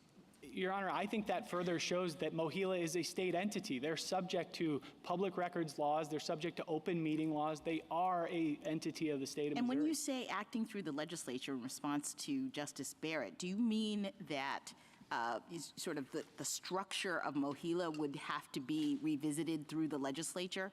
In other words, you've now set it up. We have a law in Missouri that structures this corporation in a certain way, and it is separate. So when you say acting through the legislature, do you mean that there would have to be some kind of amendment to the way in which Mohila is and operates in order to allow for you to reach its assets? I think it would have to be an act of the legislature, whether it took the form of amending the existing statutes or whether it was a new statute. It would have to be an act of the legislature. Counsel, on the merits, if I could direct you to the Solicitor General's argument suggesting the major questions doctrine does not apply because this is a benefits program, despite our holding in King versus Burwell, and arguing that it doesn't implicate the Appropriations Clause authority of Congress. Can you address that argument, please? Yes, Your Honor. The whole point of the major questions doctrine is to preserve the separation of powers, and it rests on the presumption that Congress intends to address major questions I understand for itself. that, but this is a more specific question with respect to benefits programs and the relationship between it and the Appropriations Clause and King versus Burwell. Your Honor, the reason why I referenced the underlying doctrine and why it exists is that those same reasons apply in this benefits context no less than they do in a different regulatory context. The separation of powers is implicated here because we're dealing with a congressionally created program. In addition, if anything, I would say that there are more reasons to apply the major questions doctrine here, because what the agency is effectively doing is exercising the power of the purse by going into the federal balance sheet and crossing off nearly $500 billion in loans payable to the government. That is a quintessentially legislative function. So that's even more reason why the major questions doctrine should apply. Isn't the, I was just going to ask, that's the whole purpose of the HEROES Act. The whole purpose of the HEROES Act is to say in either for veterans or not for veterans, for people who are in military service or in a national emergency, we give you the authority to impose debt on us. The forbearance of payment is it $5 billion a month or something like that? It's an outrageous sum. And yet, that is, no one is disputing that that the secretary has that power. It's not the amount of money. The question is, what's Congress's intent? And we know from the HEA Act that Congress recognized that there would be cancellation of debt for schools that close, at least. Why would you think that Congress didn't intend under the HEROES Act to permit cancellations of debt if the national emergency required it? Because what Congress said in the HEROES Act is that the Secretary has the power to waive or modify existing provisions. It did not give the Secretary the But power all to of those, rewrite. a waiver. Well, yes, it did. Sorry, may I? go ahead. Yes. General Campbell, I mean, it says waive or modify any statutory or regulatory provision applicable to the student financial assistance programs. And then it says the Secretary can add terms and conditions to be applied in lieu of such statutory and regulatory provisions. So it's really quite clear here. It's like you can waive or modify the old ones, and then you can add new ones in lieu of the old ones. So, Congress could not have made this much more clear. I mean, Congress didn't say exactly the circumstances in which it wanted the Secretary to use this authority. Of course not. This is a bill about, like, what happens when you have an emergency. So what Congress said is what happens when you have an emergency is the Secretary has the power to take care of emergencies. And it has that power by way of waiving or modifying any provision and adding others in lieu of them. A couple responses. The adding in lieu of language, that has to be understood to mean adding along the lines of a modification. It can't be adding just anything the Secretary wants. It has to be read in context with the terms Or a waiver. waive or modify. And it's not just modify, it's waive. So it's modify, even if we take a kind of MCI type reading of modify, all, through more major changes, all the way up to waive. And then you can say what terms and conditions should be applied in lieu of those provisions. Congress doesn't get much clearer than that. We deal with congressional statutes every day that are really confusing. This one is not. Your Honor, I disagree that what we're dealing with here is a waiver or modification. 3 points on waiver. In terms of when we look at the publication in the Federal Register, it says the Secretary modifies the following provisions. So the Secretary didn't even purport to waive the loan discharge provisions that were cited. Second point, that makes sense because the Secretary wasn't actually excusing compliance with any of the existing requirements. The Secretary was ignoring all of those requirements and creating brand new ones to put in place a brand new program.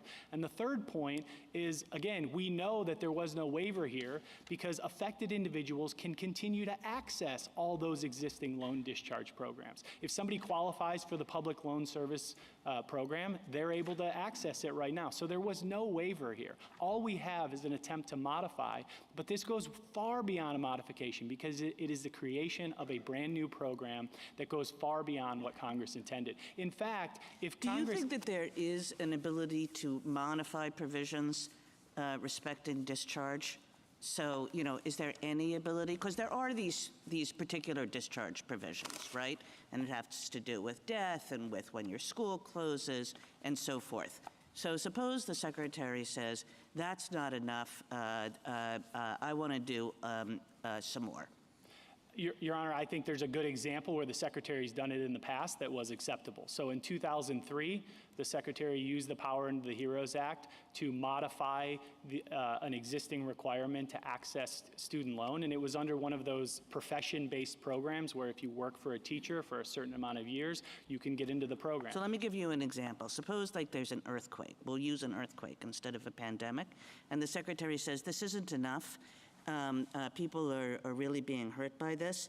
So we have a provision about the borrower dying. The Secretary says, I'm also going to allow dischargers where the primary earner in the borrower's household dies. Could the Secretary do that? Your Honor, I don't believe so because it doesn't sound like a modification of an existing program. It sounds like the creation of a brand new Really? program. Just from the borrower dying, the Secretary is allowed to do that, but the Secretary in the face of this massive earthquake is not allowed to say, or not just the borrower, but the primary earner in the borrower's family? Your Honor, the question would come down to whether that is a modification. It sounds to me like it might go too far because it's creating a new program, but I mean, even this if is that was... very broad language. Go modify or waive any statutory or regulatory provision and come up with new ones, and you're not even going to allow me that? Your Honor, I was going to say, even if that would be sufficient here, it's nothing like this program. This is a program that includes 95% of borrowers, regardless of how they were affected by the pandemic. Could the Secretary say, well, there was this terrible earthquake and lots of people's houses were destroyed, and so I'm going to discharge the loans of people whose houses were destroyed in this terrible earthquake? Your Honor, it sounds to me like creating a new program. I don't think that that would be okay under the HEROES Act. Now, what I would say... I guess, this is an emergency provision. There's an emergency. It's an earthquake. You don't think Congress wanted to give, and not just wanted, it's not what Congress thought, it's what Congress said, to give the Secretary power to say, oh my gosh, people have had their homes wiped out, we're going to discharge their student loans. Your Honor, when it comes to taking that ultimate step to discharging loans, Congress wanted to preserve that for itself. And I think Congress acts in pandemics. Where do you see that in the statute? I mean, the provision of the statute says any statutory or regulatory provision applicable to the student loan program, you can waive, you can add another to deal with an emergency. This isn't a massive delegation to the Secretary of Education. It's designed to deal with emergency conditions. You have a lot of power in emergencies. When those people's homes are destroyed, you have the power to discharge their loans. But Congress still has a voice in emergencies, and we see that through the CARES Act. Congress used its voice. Congress used its voice in enacting this piece of legislation. All this business about executive power, I mean, we worry about executive power when Congress hasn't authorized the use of executive power. Here, Congress has authorized the use of executive power in an emergency situation. We're in that sphere, in all those zones, we're in that sphere where the executive is acting with congressional authorization. Your Honor, I disagree that this is congressional authorization because it's not a modification. It goes way beyond that. It creates a brand new program, and that's not what the HEROES Act allowed. If the HEROES Act did allow the wholesale rewriting of statutes whenever an emergency arose, then that would create an issue, constitutional issue under Clinton versus City of New York. And it essentially would be allowing the executive branch to go in and rewrite statutes after the fact, and the executive branch doesn't have that power. Thank you, counsel. Just pick up on the discussion that we've been having at the breadth of the statute at issue here. How does it compare to the breadth of the statutes that were at issue in our major questions doctrine, where we indicated enough, even though the breadth of some of those provisions would, by their terms, literally cover the authority that the agency exercised, that given the nature of the authority and its consequences, that was not clear enough? Your Honor, I think it fits within those cases, and I would point the court specifically to Alabama Association of Realtors. In that case, the statute authorized the relevant federal official to engage in actions that he thought, in his judgment, were necessary or in his judgment may be necessary. Yet this court looked at that language and said that it was not broad enough to authorize the action at issue there, the CDC eviction moratorium, and it did so because of the major questions doctrine. Justice Thomas? Justice Alito? Justice Sotomayor? This is substantially different because the Secretary is authorized to cancel loans under HEA. So this is not an action as a moratorium on eviction, which had never occurred previously or wasn't within the wheelhouse of the agency. At least that's what the court said. I had a difference of opinion. Putting that aside, this is not an action that could come as a surprise because it is expressly permitted under the HEA Act, and nothing in the HEROES Act says that the Secretary can't do something that's in the normal course of his business in circumstances that justify it, like a school closing or like a school engaged in fraud. Those are exceptions that clearly are permitted under the HEA to cancel a debt. So why would I have a view that Congress didn't understand that in a proper emergency, debt cancellation would be right? I would go back to my prior answer, which is there is a difference between modifying an existing loan forgiveness program in light of the national emergency, which is appropriate. An example of that is to take the existing loan discharge program for teachers, and there has to be consecutive service, and to say if the reason why that teacher would fall out of the consecutive service requirement is because of the national emergency, it's okay to waive that requirement or to modify that requirement. That's changing the program. I mean, it's semantics. Clearly, a waiver is an extinguishment. Whether you're rewriting it to say a national emergency will pause your service years. Statute says you have to serve consecutively, and the secretary's saying you don't have to. You're rewriting the statute. You just want to say this is a bigger rewrite than I like, but it's not rewriting the statute. It's just saying this obligation is terminated. Your This Honor, obligation to serve continuously is terminated for this period of time.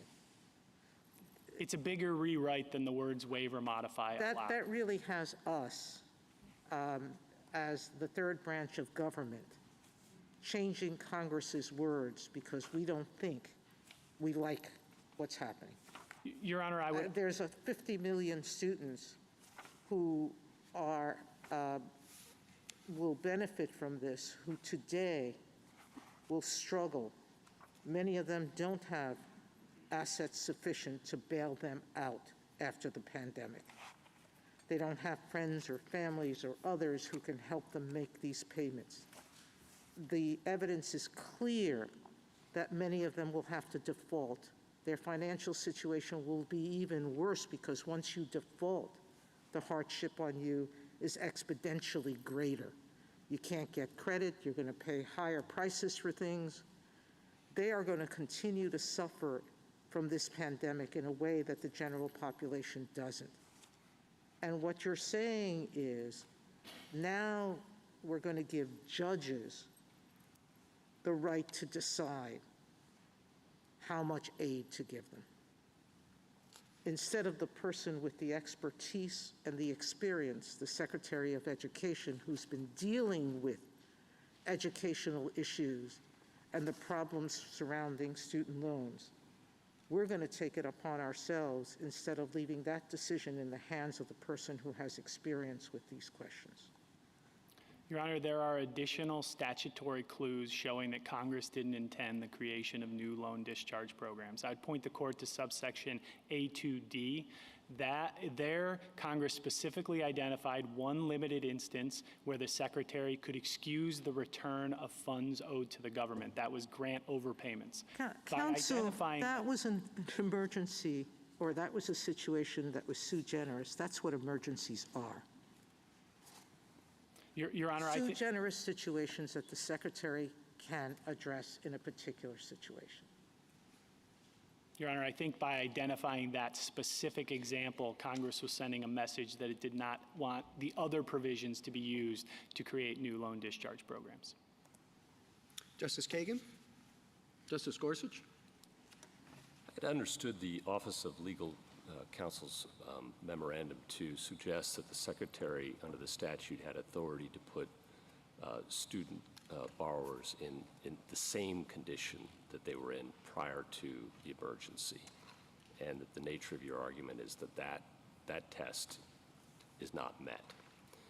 Do you agree with the OLC's position and understanding of the statute, and how do you argue that it's exceeded that authority? Your Honor, I disagree with most everything in the OLC opinion, but I agree with that part of the OLC opinion. I think it's right that that's what the phrase "no worse position" means. It means Congress was telling the Secretary he had the authority to keep borrowers near the status quo. But what we have here is a program that for 20 million borrowers is going to leave them without a single outstanding loan. That goes well beyond putting them back in the status quo ante. And for the other approximately 20 million borrowers that stand to benefit from this, their average debt is going to go from $29,000 to $13,000. Again, far beyond returning to the status quo ante. And I understand the Secretary has considerable expertise when it comes to educational affairs.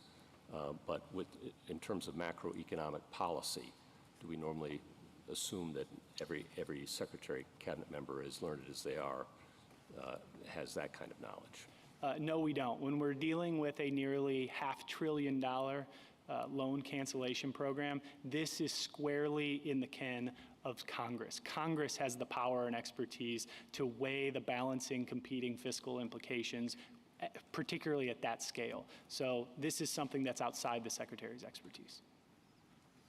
Justice Kavanaugh? I think when we're talking about emergency powers, that certainly focuses the inquiry, but that doesn't mean that the executive can't take action. And it all then turns on I think, the language of the statute at issue and the kind of action taken. And I think you have a good argument on modify, but what do you do with the word waive? That is an extremely broad word.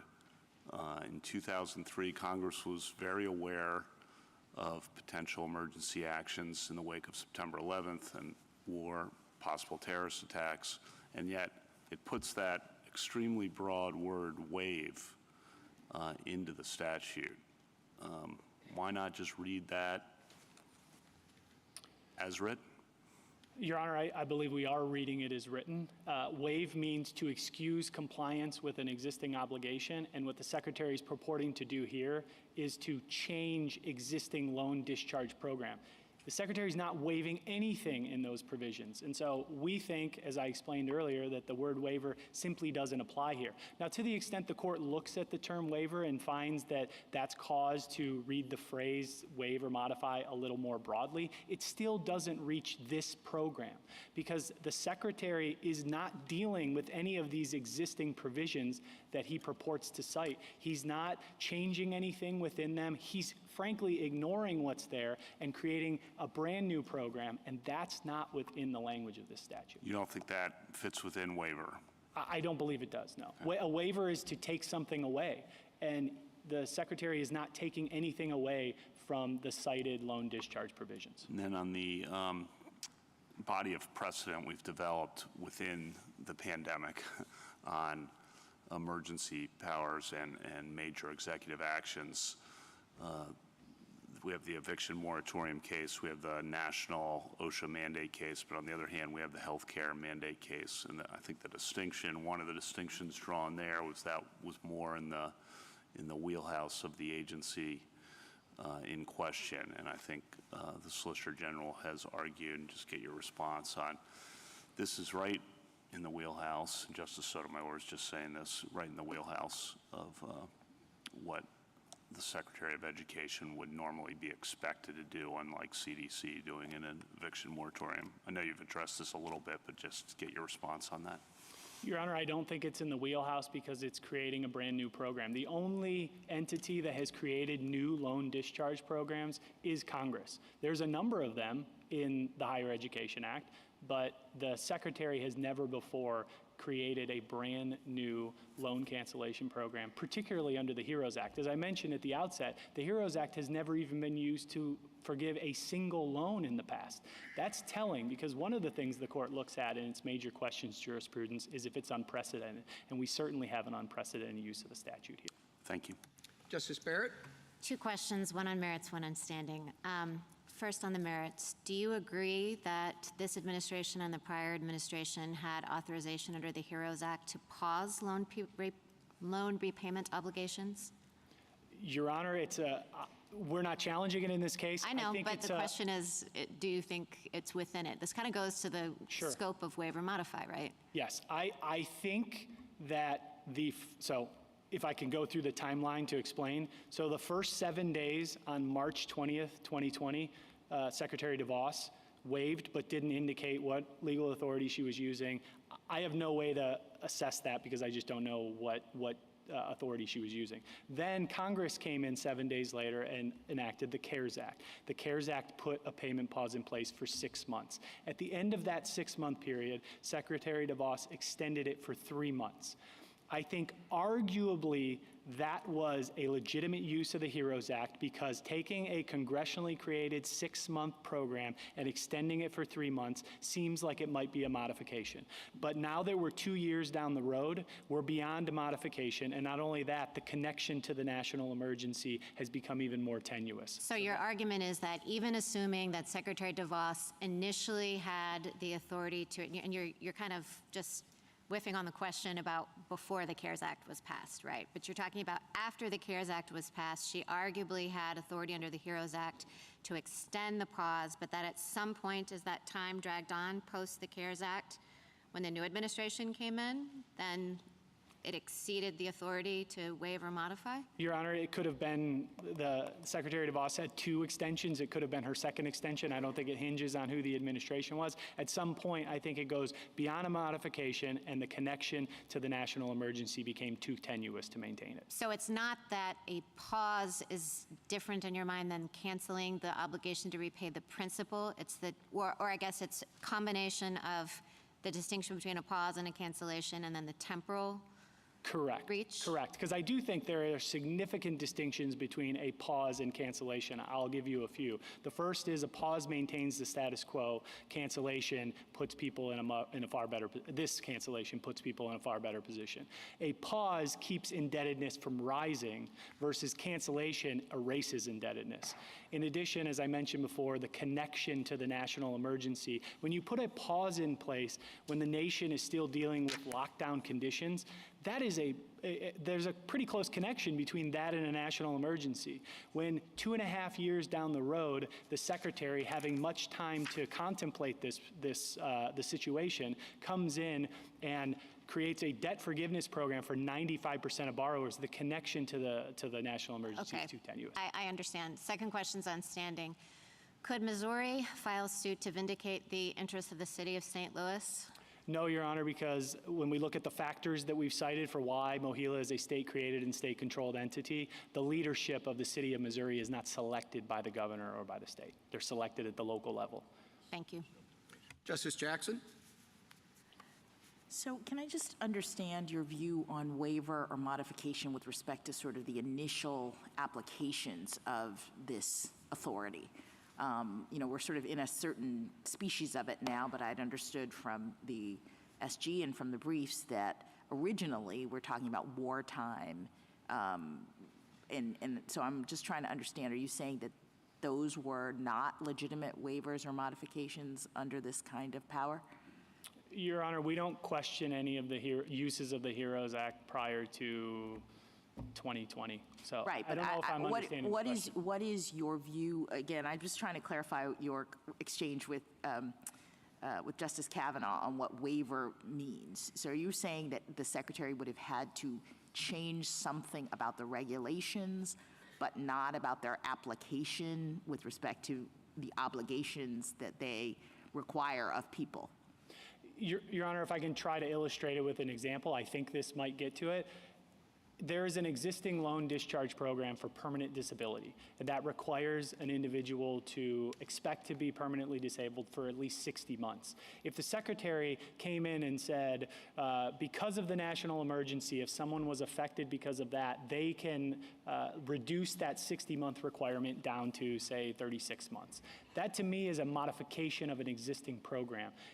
That would be an example. In terms of waiver, waiver is when the Secretary goes in and would take out an entire one of the existing requirements. And that's not what the Secretary's doing here. I understand, but I guess my question is, do you dispute that under the prior circumstances, people owed a certain amount, and what the Secretary did was modified the amount that they would owe as a result of this loan? Your Honor, I think that's exactly what he was trying to do, and I think that highlights why there's a problem here. Let me Okay. point the court specifically to the statute that we cite on pages 46 through 47 of our brief.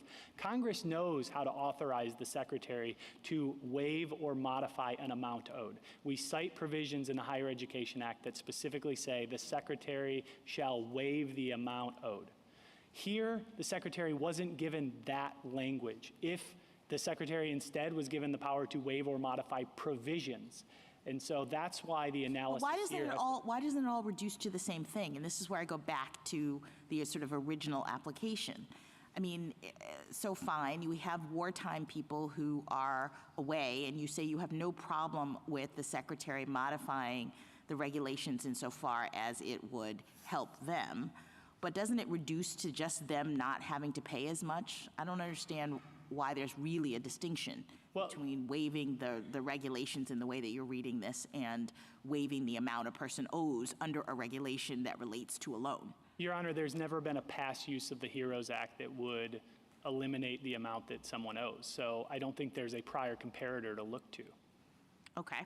Let me just ask you one final question on my big picture concern. So I was listening carefully to your opening statement, and you started by indicating that this is one of today's most debated policy questions, and you ended by saying that we, the courts, should essentially answer it by invalidating this program. And what concerns me is that to the extent you're talking about separation of powers and major questions, the judiciary is part of the same constitutional separation of powers dynamic that compels us to think about questions like the major questions doctrine. And I feel like we really do have to be concerned about jumping into the political fray unless we are prompted to do so by a lawsuit that is brought by someone who has an actual interest.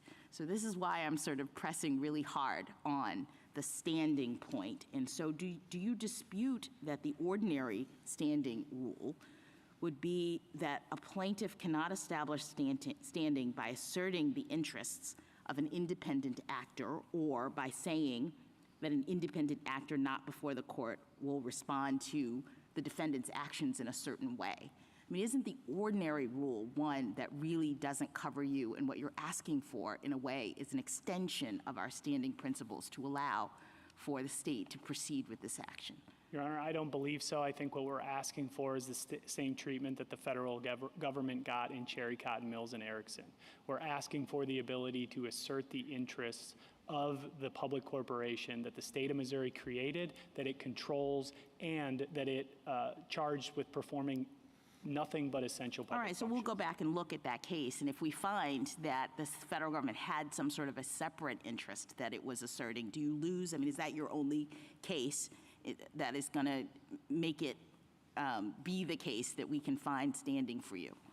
No, Your Honor. I think that those cases are certainly helpful. I would direct the court, if the court wants to look under either federal law to see what it takes to be a part of the government, I would direct the court to LeBron and Department of Transportation that we cite. If the court So you wants to look, reject the distinction that the SG pointed to with respect to what those cases were about? Those were not standing cases. We have different doctrines that apply when we're looking at different issues, and the issue of whether or not you are injured by an injury to another entity, an independent corporation, seems to me to be a separate thing. So do you have a case that would help us to understand whether an entity like Mohila that has totally been isolated through state law from liability, that can sue for itself, et cetera, do you have a case where we've said that same kind of entity you can sue as a state because you're injured for standing purposes?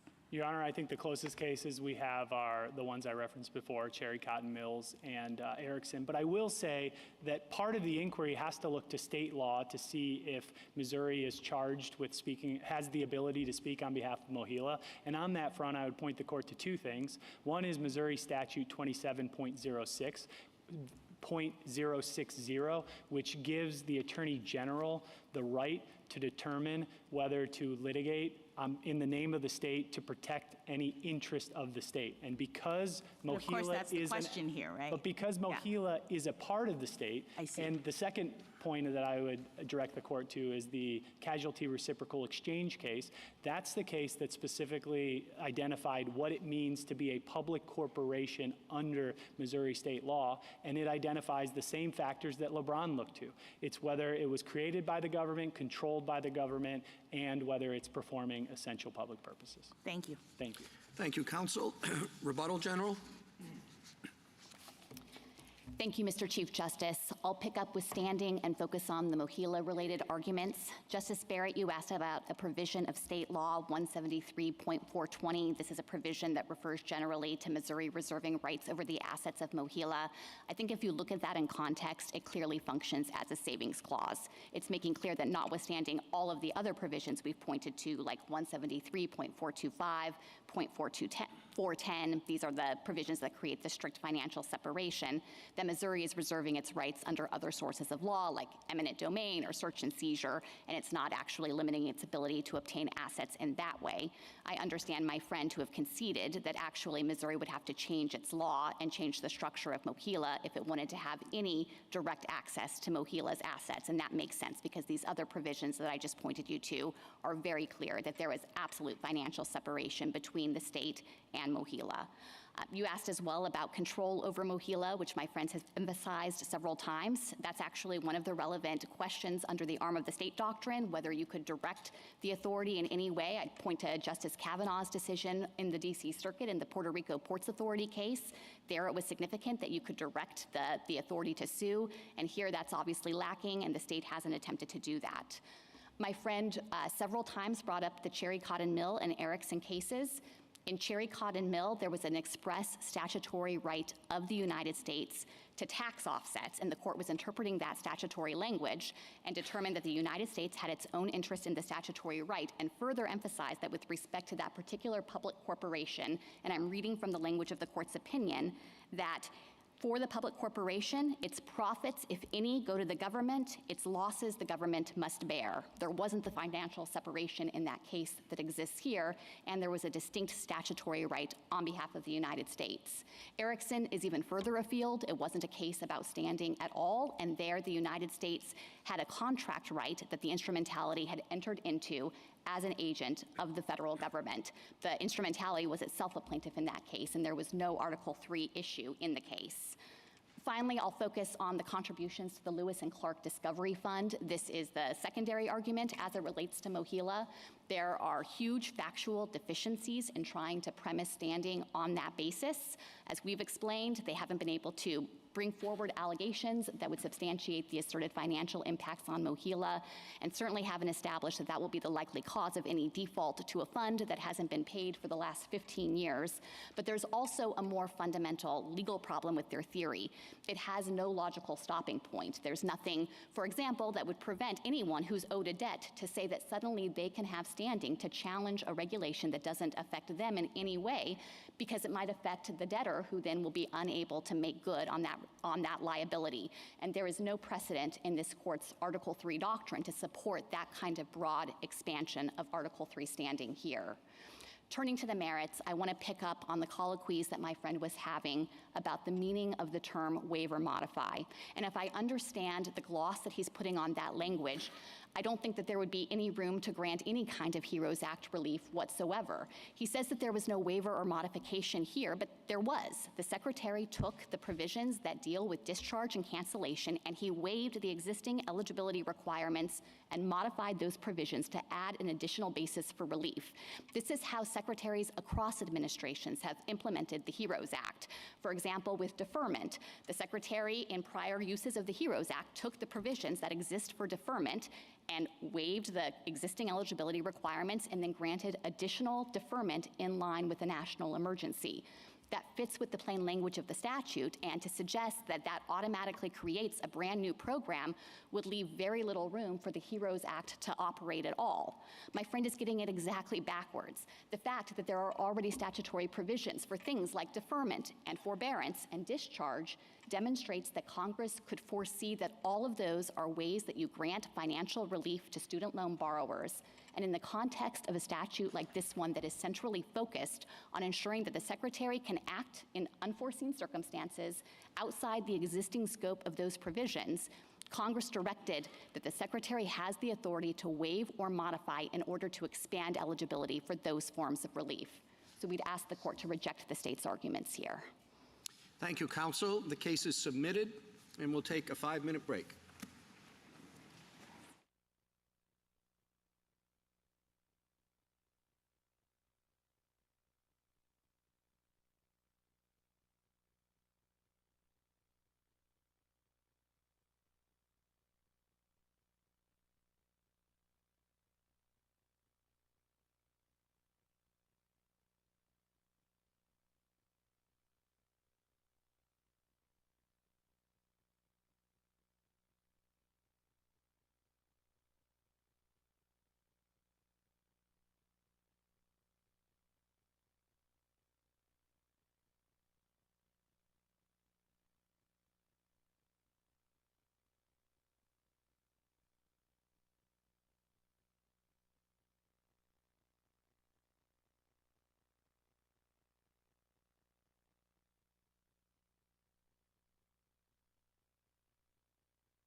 We'll hear argument. We'll continue argument in case 22-535, Department of Education versus Brown.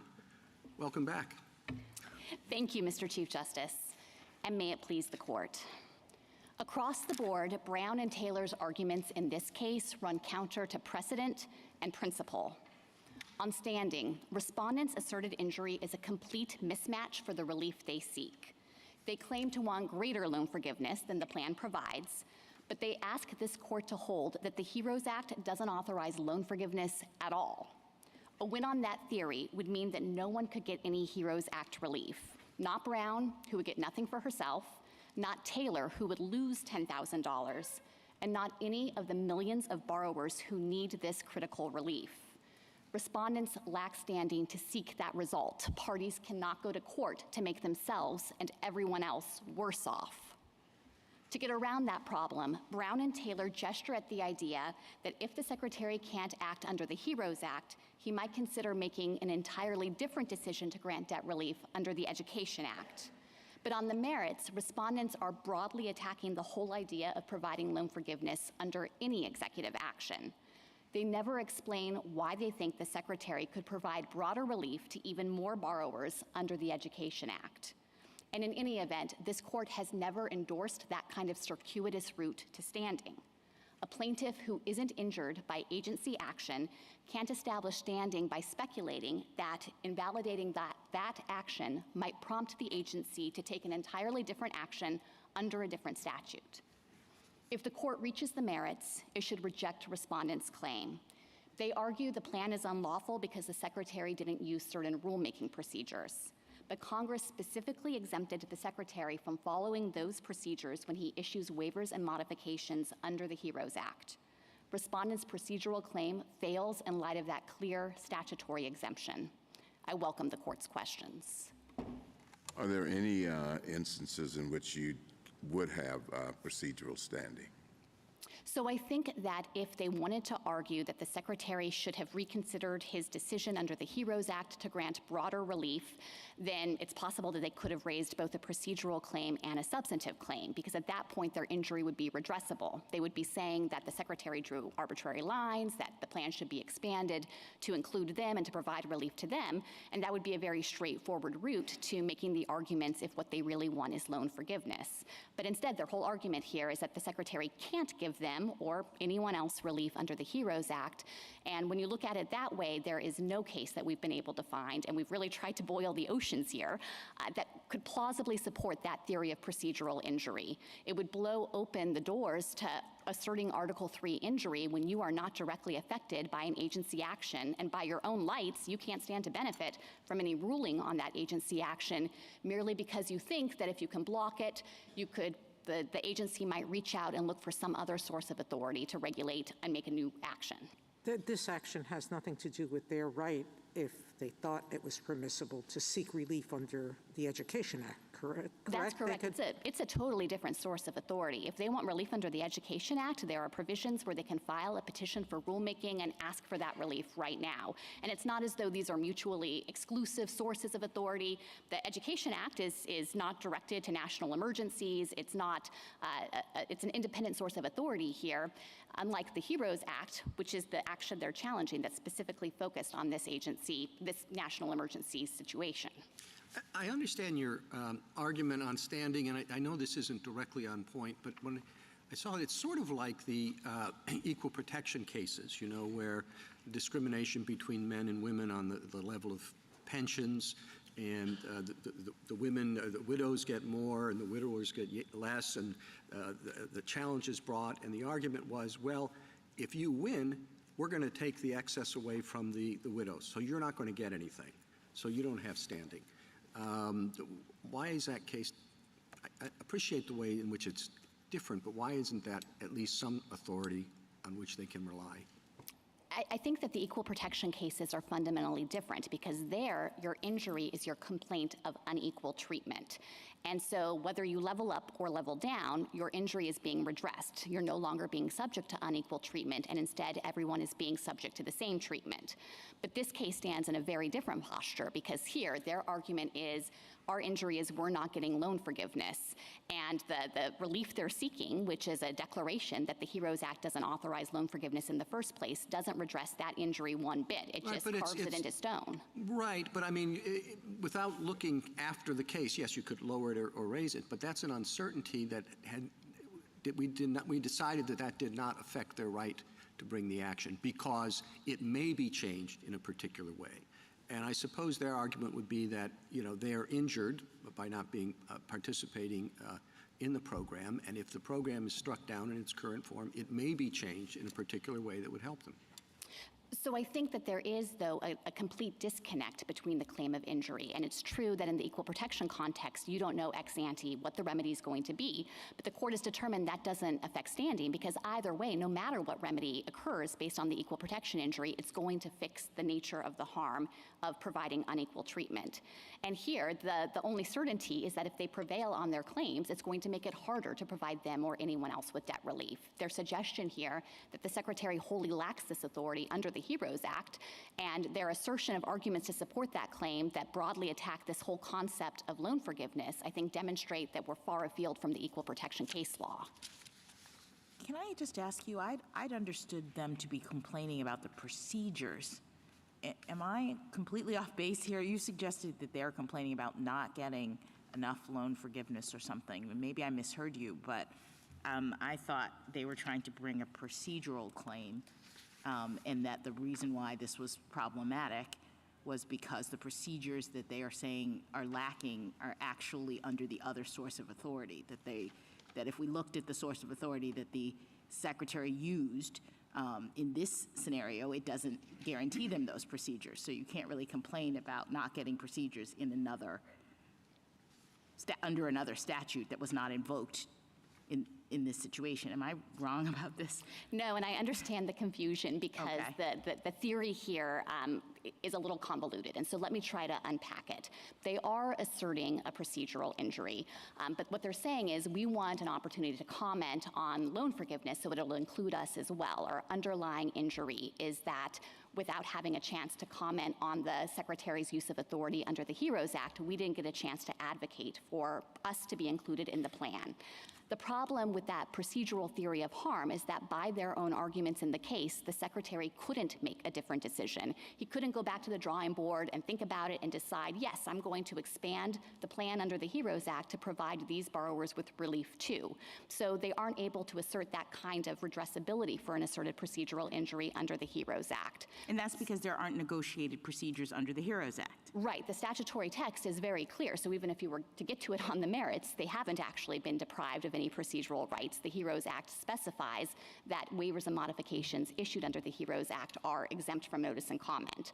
But I think because of the fundamental flaw with their theory of injury and the fact that it couldn't be redressed by their own arguments in this case, they've now brought up this Education Act idea. They haven't been deprived of any procedural rights under the Education Act. Procedural rights derive from specific agency decisions under agency authority. So it's not as though they have some procedural right in the ether to just comment on the concept of loan forgiveness writ large. Instead, under the HEROES Act, as we've just discussed, there isn't a notice and comment procedural right. And under the Education Act, no decision has been made. And so they haven't been deprived of any procedure associated with that decision making. So what they would need, I suppose, is certainty that if we nullify the authority of the Secretary to do what it did in the HEROES Act, that there would necessarily be a loan forgiveness program under the HEA. Yes, and they can't make anything like that showing here. It's total speculation on their part to suggest that if the Secretary is blocked from taking this action, maybe he'll look for a different source of authority and issue an entirely different program under that source of authority. And I think that that shows that their theory is unduly speculative here. I think it's important to recognize as well why they're pressing this claim and the upshot of this theory. The reason they're asking the court to go down this road is so that they can effectively raise a substantive challenge to the HEROES Act. That was actually the only claim on which they prevailed below. The district court in this case rejected their assertions of procedural harm and instead went on to resolve a standalone substantive challenge to the Secretary's plan and said that it was unlawful under the HEROES Act. But they've now entirely abandoned that basis for prevailing below. They say that the district court was wrong to consider that. They're not defending that ruling. And it makes good sense because they obviously lack standing to maintain a substantive standalone challenge to the HEROES Act, since that wouldn't do anything to redress their harm, but instead just ensure that they aren't going to get any debt relief. By raising this procedural argument, though, they're effectively asking for an opportunity to raise the very same substantive claim that they lack standing to pursue through the guise of a procedural challenge to the act. And there is no apparent reason for the court to allow that kind of gambit and to take what is actually a substantive challenge based on a generalized grievance with how the executive is administering the law and alter the ordinary Article 3 standards to allow a plaintiff to revisit that conclusion through a procedural mechanism. General, I appreciate your standing arguments, and they've been laid out very clearly here. An interesting feature of this particular case, as you well know, is that the court entered a universal decree. We've chatted about this in prior cases. We have indeed, Justice Gorsuch. And I just wanted to give you another chance to talk about universal vacature with some of my friends here, if you want it. And if you don't, that's fine. I will always take that opportunity. We did argue below that the district court didn't have authority to enter universal vacatur in this case. And the language that courts have relied upon in thinking that this is a permissible remedy under the APA. For a handful of plaintiffs. Yes, for two individual borrowers. Is this set-aside language. But as we've explained, that language, which comes from Section 706 of the APA, if you look back and trace through what Congress was doing when it enacted the APA, was not meant to be the remedial provision of the APA. Instead, that comes from Section 703, which tells you to either look at a special statutory review provision if one exists, and sometimes there are special statutory review provisions that say you can operate directly on the agency action at issue. But in the absence of that, then it's the traditional equitable remedies that predated the APA, and there was nothing like this universal vacatur remedy then, which would take you far beyond party-specific relief. I mean, talk about ways in which courts can interfere with the processes of government through two individuals in one state who don't like the program can seek and obtain a universal relief, barring it for anybody anywhere. That's right. For millions of Americans, they've been able, on the basis of this claim, to hold up that critical relief. But of course, if they actually had standing to do that, then, they could bring such a claim. And I guess your position, which is not in this case, because we don't have a question presented about universal vacatur, but your position is that the court doesn't have the ability to issue an injunction that would prevent this plan from operating just because it was two people who brought the claim originally? Well, to be clear, we're not suggesting that injunctions would be off the table, but those two would have to be targeted to party-specific relief. And how would it be targeted in a plan such as this? So, for example, if in fact they had standing to pursue a procedural right, then the Secretary would be enjoined to provide them the process that's due and to take into account their views in determining whether to expand eligibility under the program. But nothing about that, Justice Jackson, would in any way call into question whether other people should get this relief. I understand, but would you have the same reaction to universal vacatur if the claim on the table was about their particular entitlement to getting, let's say, more money under this plan? Would we be in a world, if you were right about universal vacatur, in which every single borrower in the country would have to bring a lawsuit in order to vindicate a right that the court would say these two people have? Well, I think in a situation, it depends a little bit on which court you're talking about. Obviously, this court has the authority to resolve issues like that for the entire nation. So if a question makes its way to this court, then it wouldn't be necessary to have follow-on suits. In the absence of that, then yes, our argument is you should provide party-specific relief, that the traditional concepts of remedial authority under Article 3 were limited in that way, and that to instead allow single district courts throughout the nation to claim the power to put a critical policy on hold is out of accord. So I with recall Article that the 3. last time we did this, every Yeah, member of the this is gonna DC take a while. Circuit. We can go into this, but So I'm just going to change the subject of General, I'm sorry. I believe Justice Now, I have a Kagan, thank question you. about Because there are many gonna go back. former, Once I need a many gavel. former members of the DC Circuit. I'm going I'd back like to it. okay. I'd like to hear about the merits of this case. I want to come back to some of the claims that both sets of respondents here have in common, dealing with what we've called the arbitrary and capricious aspects of the case. And as I understand it, the memorandum really talks about two things. It talks about forbearance, and it talks about sort of economic/COVID conditions. Forbearance as a kind of separate thing, that people who have been granted forbearance for long periods of time are more likely to go into default or become delinquent in their payments. And I guess I wonder, is that about COVID, or is that just about something that happens when you excuse loan payments for a long period of time, and how it is that that gets to be converted into an emergency COVID rationale? And then on the economic considerations, and I think it was Justice Barrett who talked about this a little, it seems, a real mixture of COVID and non-COVID related things. And of course, this is how the economy works, that COVID interacts with other features of the economy to produce certain economic conditions.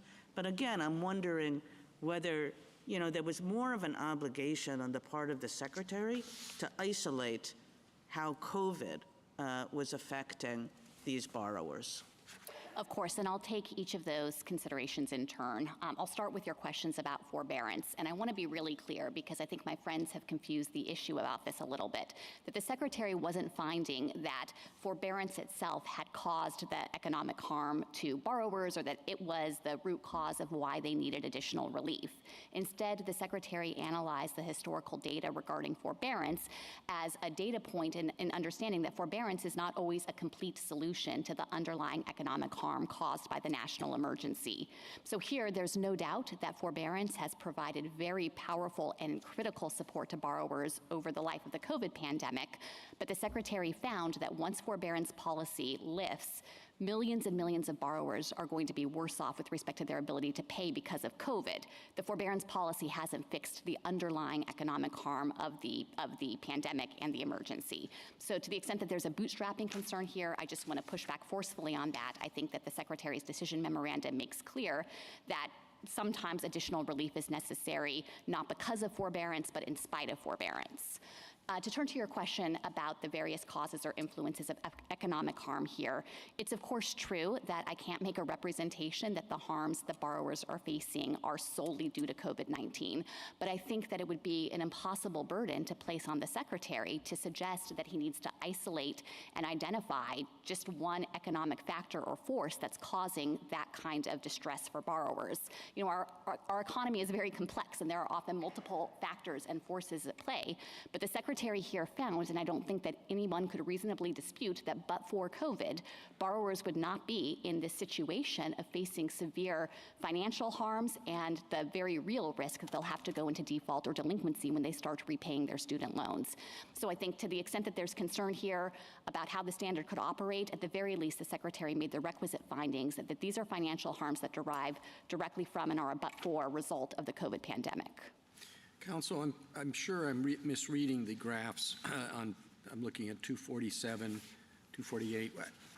Didn't half the borrowers say they would not have any trouble paying their loans without regard to the forgiveness program? So it varies based on income bracket. And yes, it's true that in certain income brackets, data, I think, reflected that, 51% of borrowers expected that they would be unable to pay their student loans. That wasn't the only data the Secretary consulted, though. In those same studies that he referenced, there was general data about levels of financial insecurity, and overwhelming majorities of borrowers expressed huge financial insecurity concerns about their ability to make ends meet going 10 years into the future. Now, I think one of the important things to recognize, again, as I had mentioned in the last argument, is that it's not necessary for the Secretary to make a finding that each and every borrower who receives relief under this plan would have necessarily gone into default or delinquency without it. No, of course not. But I mean, it does kind of factor into the consideration, particularly in a situation where you don't have notice and comment proceedings, that maybe, again, that's something that a broader representation of national interests in Congress would take into account, rather than what the Secretary in a particular case, who's weighing a lot of options and considerations as well, would take into account. I mean, if more than half the people say they don't need this relief, extending relief to that breadth certainly raises questions. So let me be clear that I think there is an avenue to address those kinds of questions with overbreadth. I don't think that it's a function of statutory interpretation, though. That would be applications of the statute to particular fact patterns and whether the Secretary could justify the lines he drew and the level of relief he decided was necessary. And here, Secretary Cardona explained that huge numbers of borrowers were going to go into default and delinquency, and it's not as though he could easily segregate and say, here are the 50% where I know for sure it will happen, and here are the 50% where it won't. If he could make that kind of determination, it might provide a basis to determine that he should have drawn different lines, but we don't have anything like that here. And I would just point again to the forbearance policy. That has applied across the board to every single student loan borrower with a federally held loan for the past 3 years. But I think that both secretaries acted entirely within the domain of the HEROES Act in recognizing that that kind of broad class-wide relief was necessary due to the particular exigencies of this emergency. Thank you.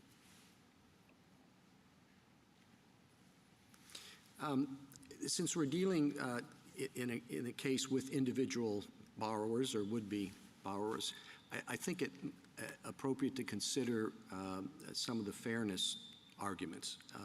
You have two situations. Two kids come out of high school. They can't afford college. One takes a loan. And the other says, well, I'm going to try my hand at setting up a lawn care service. And he takes out a bank loan for that. At the end of 4 years, we know statistically that the person with the college degree is going to do significantly financially better over the course of life than the person without. And then along comes the government and tells that person, you don't have to pay your loan. Nobody's telling the person who is trying to set up the lawn service business that he doesn't have to pay his loan. He still does, even though his tax dollars are going to support the forgiveness of the loan for the college graduate who's now going to make a lot more than him over the course of his lifetime. Now, it seems to me you may have views on fairness of that, and they don't count. I may have views on the fairness of that, and mine don't count. We'd like to usually leave situations of that sort when you're talking about spending the government's money, which is the taxpayers' money, to the people in charge of the money, which is Congress.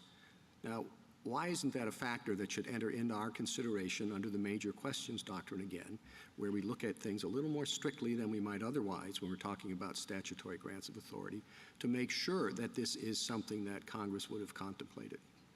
So my reaction to that, Mr. Chief Justice, is that Congress did take those kinds of considerations into account in specifically providing this authority to the Secretary. I think that the same kinds of arguments about fairness... Well, it's just circular. It sort of begs the question to say that, first, I don't see any evidence that they took the person who's trying to start the lawn service because he can't afford college. I don't see any evidence that they took him into account. But if that's what Congress would need to take into account and show, then it can't legislate. It can't provide the executive with pre-authorization to take action into an emergency. Congress can't look ahead to the future and say, okay, in the year 2020, when an unprecedented global pandemic hits, we've decided that the lawn care professional should, not benefit from this program, but the student loan borrower you're relying on an interpretation of the statutory authority to say that that's implementing Congress's intent to do that in a pandemic that they couldn't have foreseen. We do think, no, they would have foreseen the idea when they said modify or waive, that would mean waiving the whole liability for 40 million Americans at a cost of $500 billion, that they foresaw that enough to allow the Secretary to act without any express congressional authority, any more express congressional authority than the authority you rely on. Well, let me break it apart into two different components, because I think there's a first-order question of whether Congress could have foreseen the possibility of debt discharge at all. And I think the answer to that has to be yes. That was a well-established form of relief that you can provide to borrowers in hardship situations. As I previously mentioned, it's one of the core provisions in the Title IV, and Congress, in specifically enacting a statute that's aimed at this problem of not leaving borrowers worse off in reaction to a national emergency, clearly understood that using this broad language. Well, so that's the first order question. I recognize. I'm not faulting you for repeating your answer, since I think I probably repeated my question. But you're just saying, it's the same argument about what modify and waive means. It is as a statutory matter on the categorical argument about debt discharge. Now, you have asked me several questions about the scope of this program, and let me try to be responsive to that. I recognize that this is a big program, but that's in direct reaction to the COVID-19 pandemic, which itself was a really big problem. There hasn't been a national emergency like this in the time that the HEROES Act has been on the books that's affected this many borrowers. And so I think it's not surprising to see, in response to this once-in-a-century pandemic, the kind of relief that the secretaries have offered here, the forbearance policy that has itself cost $150 billion, and now this loan forgiveness program. To the extent that you have concerns about the scope and size of the program, though, I would say that if I can get you to agree with me, and maybe I can't, on this point that the categorical debt discharge argument doesn't work as a statutory matter, then I think the right place to look to house those concerns is an arbitrary and capricious review.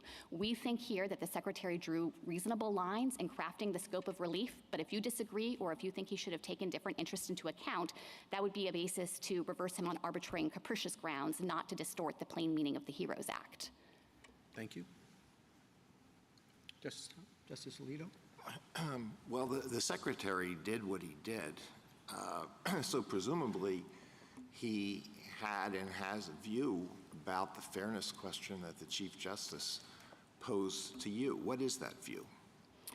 So the Secretary understood the statutory authority and mandate here to focus on whether this national emergency was going to leave borrowers worse off because of the pandemic.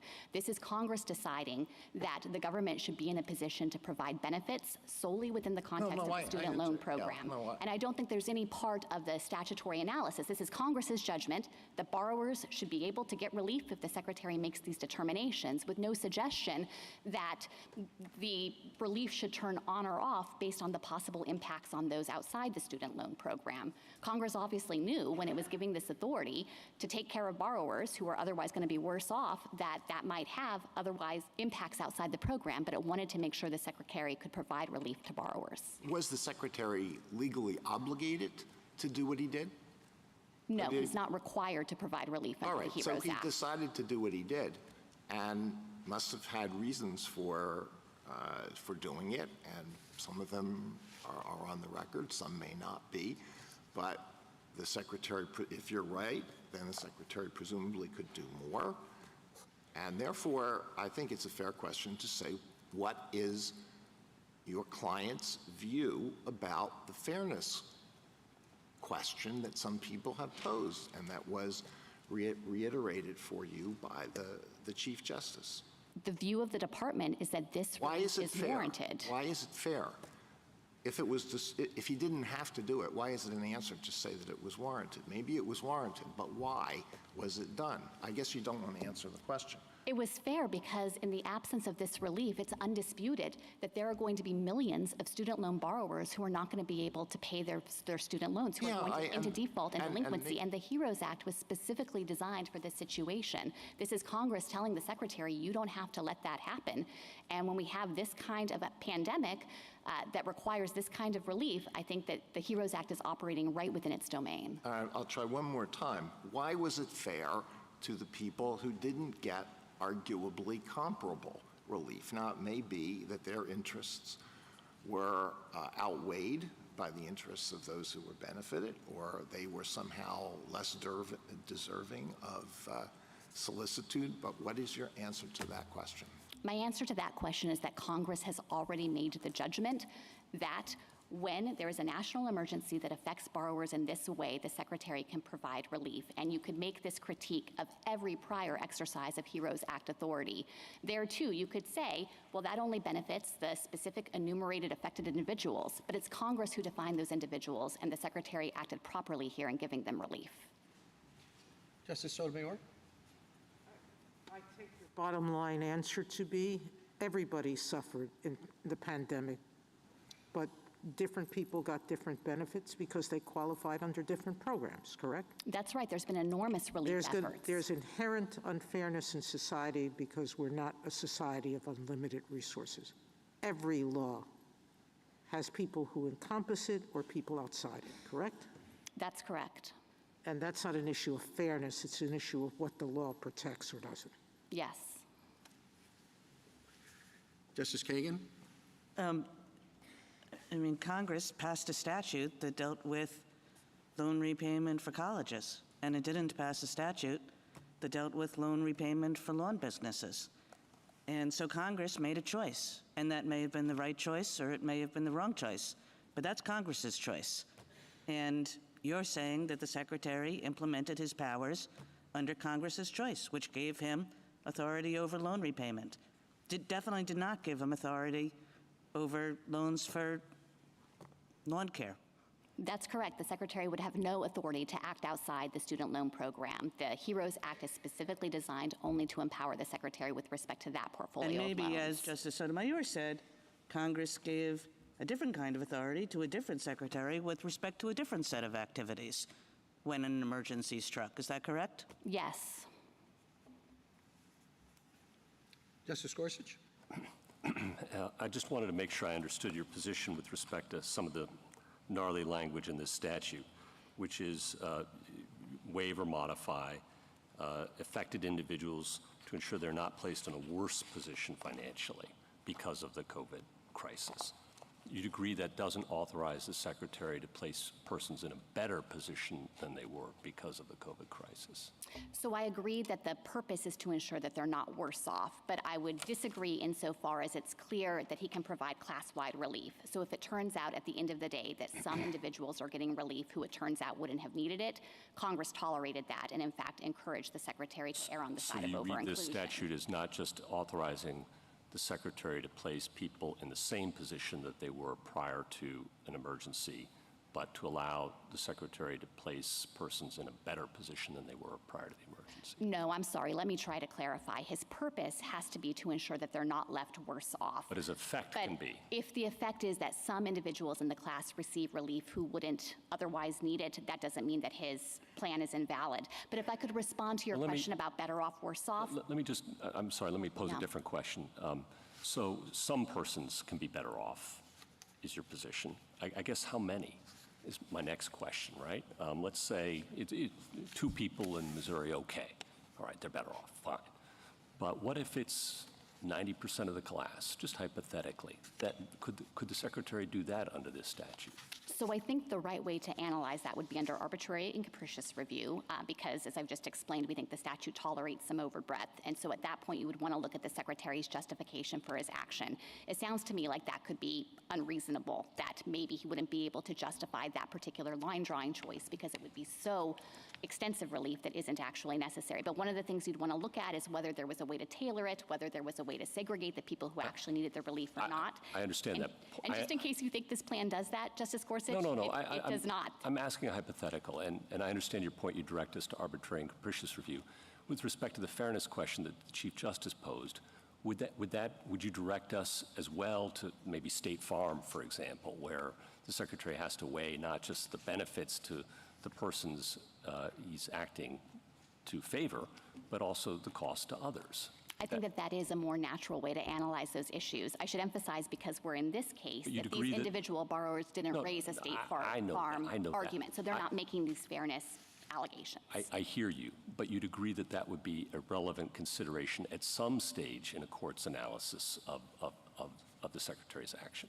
I don't think that the Secretary could be faulted for not considering the interests of non-student loan borrowers, because I don't think that's one of the relevant interests that Congress expected him to take into account under this authority. As we've been So discussing no, laws all the time. It's just irrelevant. Yes, I think that his charge under the HEROES Act is to determine whether student loan borrowers need this relief. I appreciate. Thank you. That's clarifying. Thank you. Justice Kavanaugh? So pick up on the Chief Justice's and Justice Alito's questions. If we're thinking about how to interpret the statute, and we're trying to think about the context of the statute in interpreting it, the word waive in isolation, one thing, but it doesn't use cancellation, so that cuts the other way. I take your response to that. But then you're thinking about contextually how it all works, it fits together, the fact that there will be winners and losers, big winners and big losers, relatively speaking, if the executive branch has this kind of authority. People who didn't go to college, as the Chief Justice said, or people who had paid off their loans, who say what they did to pay off their loans, and they're getting no relief because of the timing of the situation. And if Congress were doing this, Congress could and would, no doubt, would hear about all of that and factor all that in a way that a secretary could not, especially without notice and comment. Should any of that factor into how we think about whether to give a broad reading to waive or a narrower reading to waive, given the context? No, I don't think that should factor into how to interpret the statute. I think instead, as this court usually does, it needs to consider that text on its own terms, and I don't see any way to read the provision to waive or modify any Title IV provision to mean, but only do it a little bit, only in response to minor emergencies. It would actually be perverse to suggest that when there's a big emergency that might necessitate broader relief, the Secretary is more disabled from acting. Instead, that's the language in the statute that's meant to empower the Secretary and to ensure that he has whatever tools are necessary to fulfill the statutory purpose, to ensure that borrowers are not left worse off.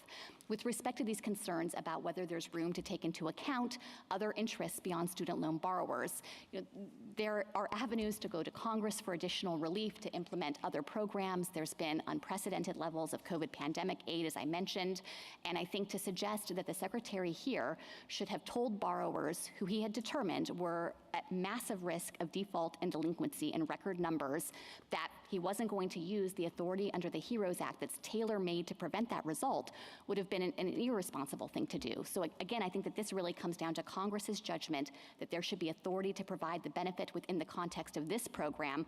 Obviously, there are additional authorities and benefits that can be provided under other programs. Separate question, the student loan issue is a major public policy issue without regard to COVID to begin with, obviously, and how to deal with that and the burdens it's imposing on people after they get out of college who have massive student loans to pay back. Obviously a huge public policy issue that was being considered before COVID. Should that factor in to how we think about this? In other words, this is something that was on the table, being discussed, being debated, and then all of a sudden this public policy idea is attached, that was being proposed and pursued before the pandemic's attached to pandemic legislation. Matter at all? I think that it's really hard to think about how that should work as a matter of statutory interpretation, and specifically what kind of burden this court would be putting on Congress if it goes down that road. If you put yourself back in the shoes of the 2003 Congress, it couldn't necessarily anticipate exactly what would be the subjects of political discussion and debate at the time that the COVID national emergency pandemic hit. And so going down the road of suggesting the meaning of the statute could change or it should be interpreted in an atextual way because of current conditions, I think would basically disable Congress from being able to take the kind of action we have here of trying to ensure that the executive can act quickly with pre-authorization in an emergency to forestall massive student loan default. Okay. Last question, can't resist on Justice Gorsuch's earlier questions. If it were party-specific relief and it went up to the Court of Appeals and you had sought an emergency injunction in the Court of Appeals, and the Court of Appeals ruled against the government on that, would you then follow that in that circuit or not? I think as a practical matter, we generally do follow that in the circuit. I want to be careful here because You might not in the future. well, You can admit it. our general practice is yes, we treat it as binding within the relevant circuit. But again, the concern here is that actually it's imposing on us an obligation to follow it throughout the nation. And if you came up to this court in an emergency application and we said you did not have a likelihood of success, I think you said earlier you would follow that. Why would you follow that? We recognize that this court has authority to resolve these issues for the nation. So Even the though same there are kind only of- two parties in the case, you would say we're going to follow it for everyone else and not force every other affected individual to come to court? Do you think every future administration will have that same approach? Well, I think that they would likewise understand that even if the relief didn't formally extend beyond the parties in the case, obviously the precedential force of this court's decisions in a given area rule for the nation. Thank you. Justice Barrett? I want to ask you about universal vacatur. I just want to ask you one thing about the statutory language on waive or modify that I wonder whether it's an indication of the scope of waive or modify.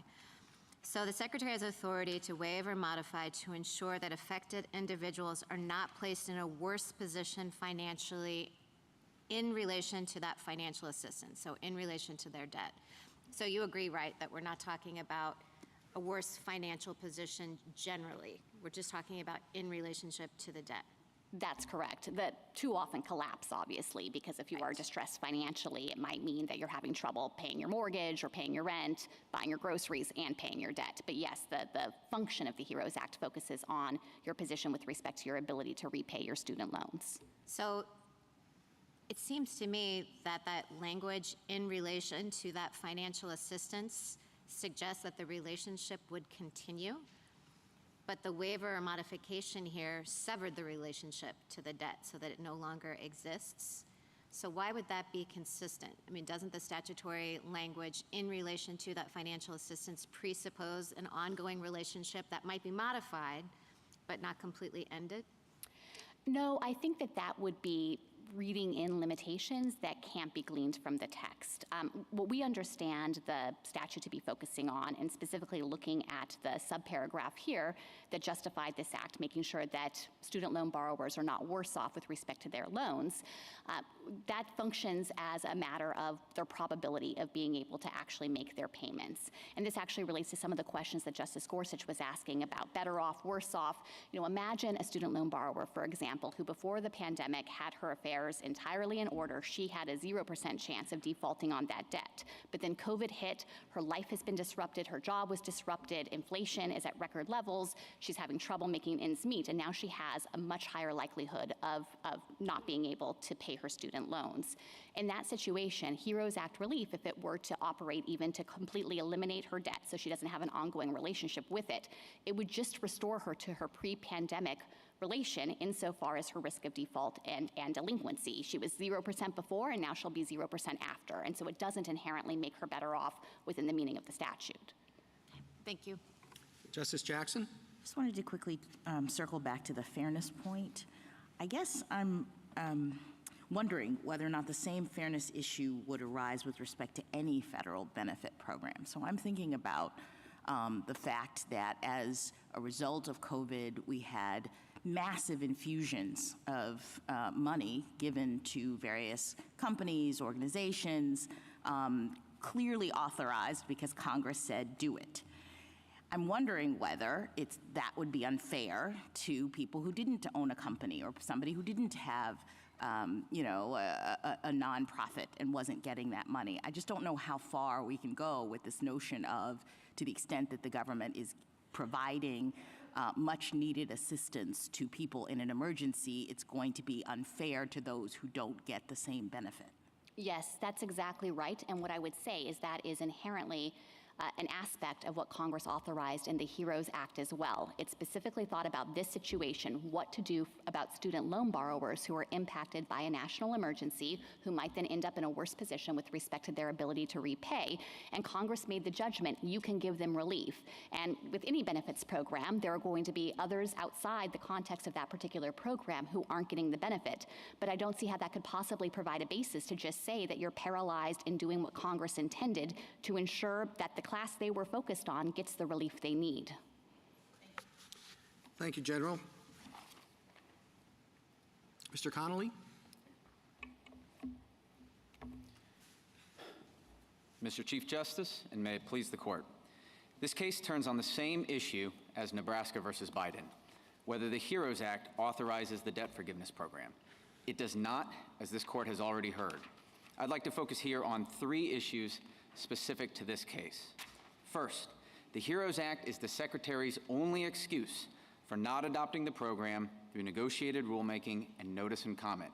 If that act does not apply, there is no dispute that the program is procedurally improper. Second, on standing, the government makes one argument, that if respondents prevail, the Secretary won't provide debt forgiveness to them under the HEROES Act. But that isn't the proper inquiry. Respondents need only show that there is some possibility that the relief they seek will prompt the Secretary to forgive their debts. On that question, there is no debate. Debt forgiveness is a top priority of this administration.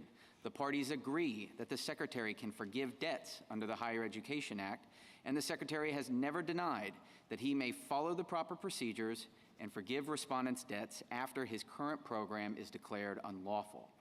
Finally, on the merits, Congress did not authorize the Secretary to create a $400 billion debt forgiveness program behind closed doors with no public involvement. The whole point of negotiated rulemaking and notice and comment is that the individuals most affected by student loan regulations, like the respondents, must have a meaningful voice in the regulatory process. But here, the respondents were deprived of their procedural rights and their finances suffered. Brown got nothing, and Taylor received only $10,000, even though high-income individuals making more than 5 times as much got $20,000. The law requires that the Secretary give respondents an opportunity to be heard.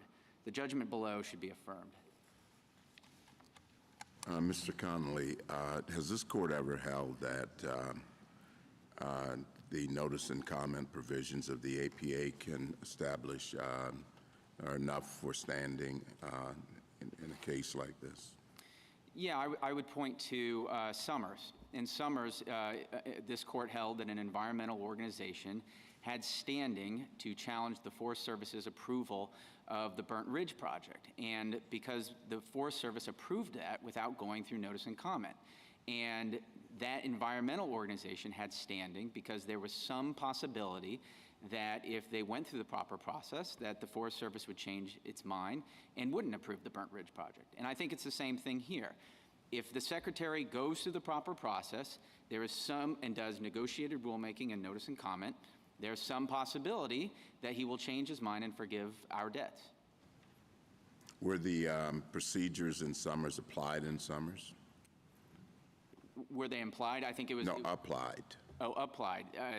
In that case, yes, the court said, the court found it was drawing a distinction between why they would have had standing in one place and wouldn't have in another.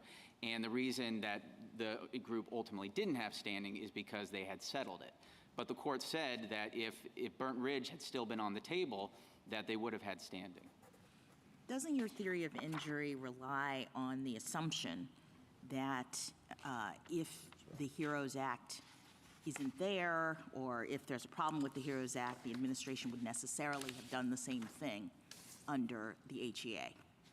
No, I don't think so. In fact, I think the program will look quite different once it does go through negotiated rulemaking and notice and comment. No, I guess I'm asking you, you seem to be assuming that if you get the relief of invalidation of the action under the HEROES Act, that the administration would necessarily move forward, because you said it was a top priority of this administration, that they would necessarily do the same thing or a similar thing, meaning provide debt relief to people under the other legal avenue. And I mean, I can imagine a world, if you think of a hypothetical, in which the Secretary believes that that the department only has authority under the HEROES Act. Here we are in the midst of a pandemic. The intention of the department is to provide this relief in the context of the emergency, and that if we don't have an emergency, and that if we're not in this circumstance and we don't see the HEROES Act there, then they would not move forward.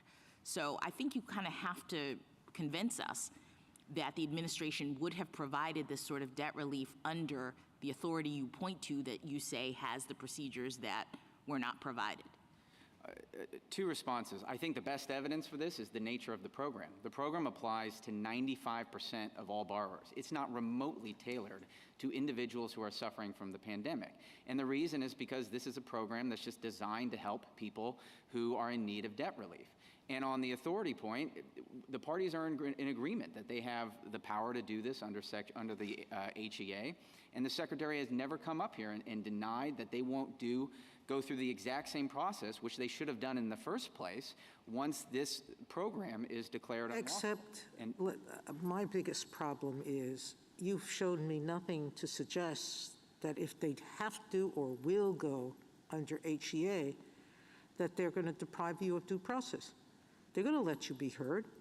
What Justice Jackson was getting to is you could be heard and not accepted. I mean, your position could be rejected. Then we'd have to look at that program and decide if that program fits the HEA requirements and the arbitrary and capricious standard.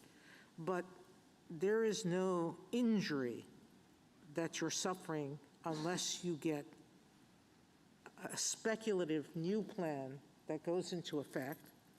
You have no proof that if a speculative new plan does arise under the HEA, that you're going to be deprived of notice and comment. And you certainly can't say if they rule against that interest and you've had notice and an opportunity to be heard, that it was arbitrary and capricious. So I'm at a loss as to how you have standing, because there is no notice and procedure required under the HEROES Act. The only way you can win is if you strike down this program completely, and that means that you don't get an opportunity to be heard, but nobody else does either. The Secretary created a $400 billion debt forgiveness program. Now, you're arguing what the state's arguing. I'm asking about you. Sure. You as a student, once the HEROES Act, your $10,000 student is going to get nothing. He's not going to get $20,000. You strike it down, he gets nothing. Neither does your person who wants something. This is so totally illogical to me that you come into court to say, I want more. I'm going to file a suit to get more, but I know I'm going to get nothing. So the Secretary created a massive debt forgiveness program. And he says that he's doing it one time and one time only. He said this in his brief, in his declarations, on its website. And in the reply brief, he said he took costs into account. And so if we miss this shot, we will never have another opportunity to get debt forgiveness. You can, the I don't know if that said, hurts you you can or always helps go you. under I mean, the that's, HEA. it seems to hurt you to suggest that. I thought your argument was if we strike down this program, then we know the Secretary is going to try again under the HEA, and that's the relief that we are seeking, the procedures that exist under that program. So if he's done, if we strike it down, isn't Justice Sotomayor right that you're in a much worse position by bringing this lawsuit? If he completes the program, but we are trying to stop this program so that it can go through the proper process, so that we have an opportunity to comment and urge the Secretary to forgive our debts. Right now, Ms. Brown has $17,000 in student loan debts, and she's not getting a dime of debt forgiveness. And if this had gone through the proper process, there's some possibility that we would have had our debts forgiven. And if in Lujan, what Lujan talks about is this is why procedural rights are special. Because the agency can always come in and say, you know what, we would have done the exact same thing even if you would have had that process. Your injuries aren't redressable, they're speculative. But that's why procedural rights are special. Do you rely, to what extent do you rely on the fact that your clients include an existing student loan borrower? And that you have a little different than one that is not. In other words, it's not speculative in the question of how would that person be remedied, but it is another borrower. You're asking for notice and comment, and during that period, if it's granted, that would it would entitle you to raise, why the limit, whatever the credit limit is, that should be changed. Is that, I think your challenge is to make that sufficiently particularized and non-speculative. I mean, the problem with standing jurisprudence for something that looks for something concrete and particularized, it's also very academic. $1 of injury and you're in. Hundreds of millions that they can't trace directly to the agency action, and you're not. So what is it that makes the interest of your client who has a $17,000 loan, how is that sufficiently concrete and particularized in the context of something that the government would address if it can't do what it's doing now? Sure. So I think it is critical that we're here representing borrowers. She has student loan debt, and it's not being repaid, and those are concrete interests at stake. So this is not someone off the street who is upset that his or her taxes are going to go up. That there's no question that'd be a generalized grievance. But here, if you look at the scope and the purpose of the program, it's to help student loan borrowers. But instead of doing this through negotiated rulemaking and notice and comment, they carved up the lines and they did it all in secret. I'd point the court to page 31 of the government's reply brief. On that page, the government said that it had extensive discussions with banks and ultimately decided not to forgive FFEL loans. That's the type of thing that should be happening on the public Mr. Connolly, record. aren't you really fighting Congress on this one? The HEROES Act specifically says no notice and comment, no negotiated rulemaking. Specifically says there's going to be an emergency, so we're waiving those procedural requirements. So, you might think that Congress made a wrong call there, but that's Congress's call.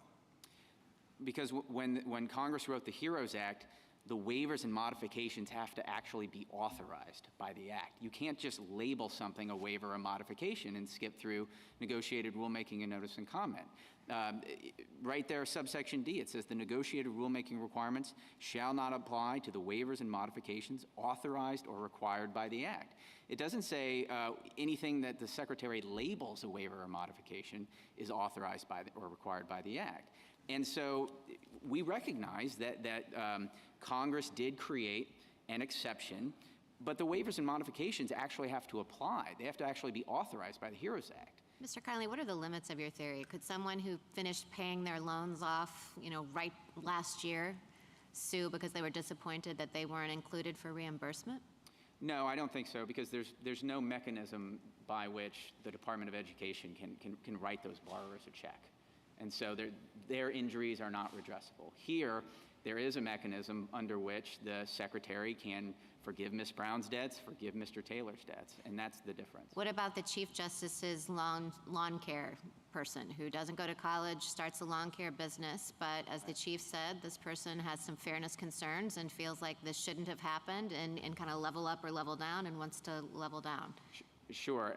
Again, the Secretary of Education has no power to give any money to that individual or do anything like that. And so even if he could come up with a concrete interest, it couldn't be redressable. Could have persuaded him not to do it would be, I take it with the fairness concern and the hypothetical the Chief posed you. I think it would have been to say, well, this isn't fair. You're not doing this for me, so you shouldn't have done it for anyone. But you're not taking the position that that would be No, he would not, fact. because you have to have concrete interests, has to be particularized, can't be abstract, and so. So it's not just the getting shut out of notice and comment. In other words. Correct. These individuals have concrete interests. There was a $400 billion debt forgiveness program that was created, and the respondents have debts, and they're not being forgiven. And if it had gone through the proper process, negotiated rulemaking and notice and comment, we could have argued that our debt should be forgiven too. The suggestion is not that the Secretary of Education should forgive on behalf of different banks loans to lawn service companies. It's that is a consideration of other Americans in a comparable situation who will not get that sort of relief that maybe the Secretary should have taken into account. and that if we had notice and comment rulemaking, that maybe that would be a consideration that would come forth. Or maybe if Congress were involved in this expenditure of $500 billion, that might be something that they could consider. Right, and I would also point to the negotiated rulemaking statute. This is a unique statute. The Congress said specifically that it wanted all of the individuals who are affected by the Title IV loan process, student loan borrowers, universities, everyone, it wants them to be involved in the process. And it strengthened those requirements in 1998.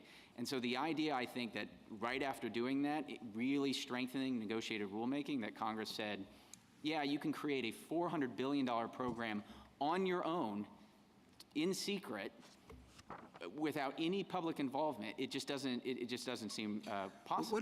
What is the limiting principle? I mean, there are many programs out there that people say, well, I ought to be covered by that, and I wasn't.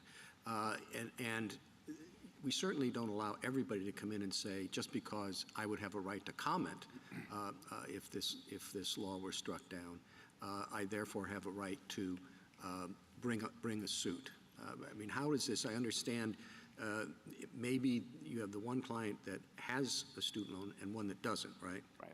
Well, there's a clear difference between those two situations, isn't there? Sorry, they both have student loan debts right now. Brown has $17,000 and Taylor has $35,000 in debt. Okay.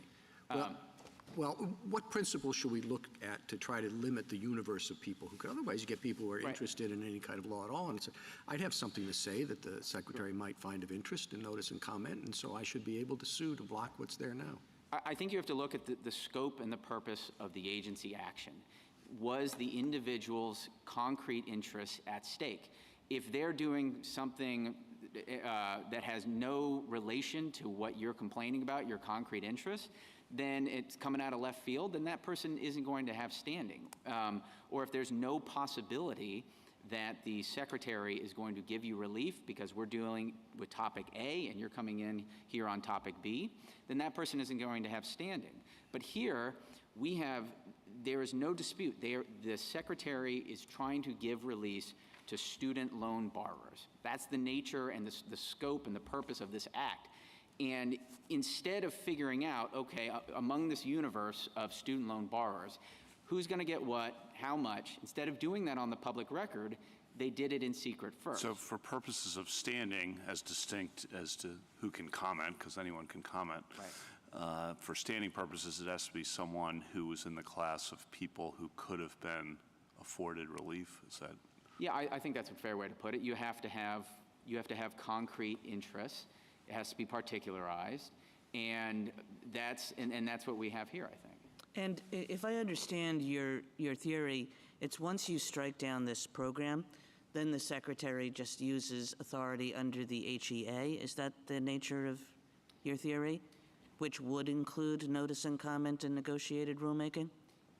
The HEA gives the Secretary but the power. theory is that the Secretary will just switch to another statute. Well, I think that's focusing. You look at the agency action. You look at the facts on the ground of what's actually happening. But you're striking down this program. That's the whole point of your being there. You're trying to. This program is not right. You have to strike down this program to get any possibility of notice and comment under another statute, right? Right. So you have to strike down this program, then you go under another statute, and where you do get notice and comment. That's the theory. That is correct. The HEA gives us a right.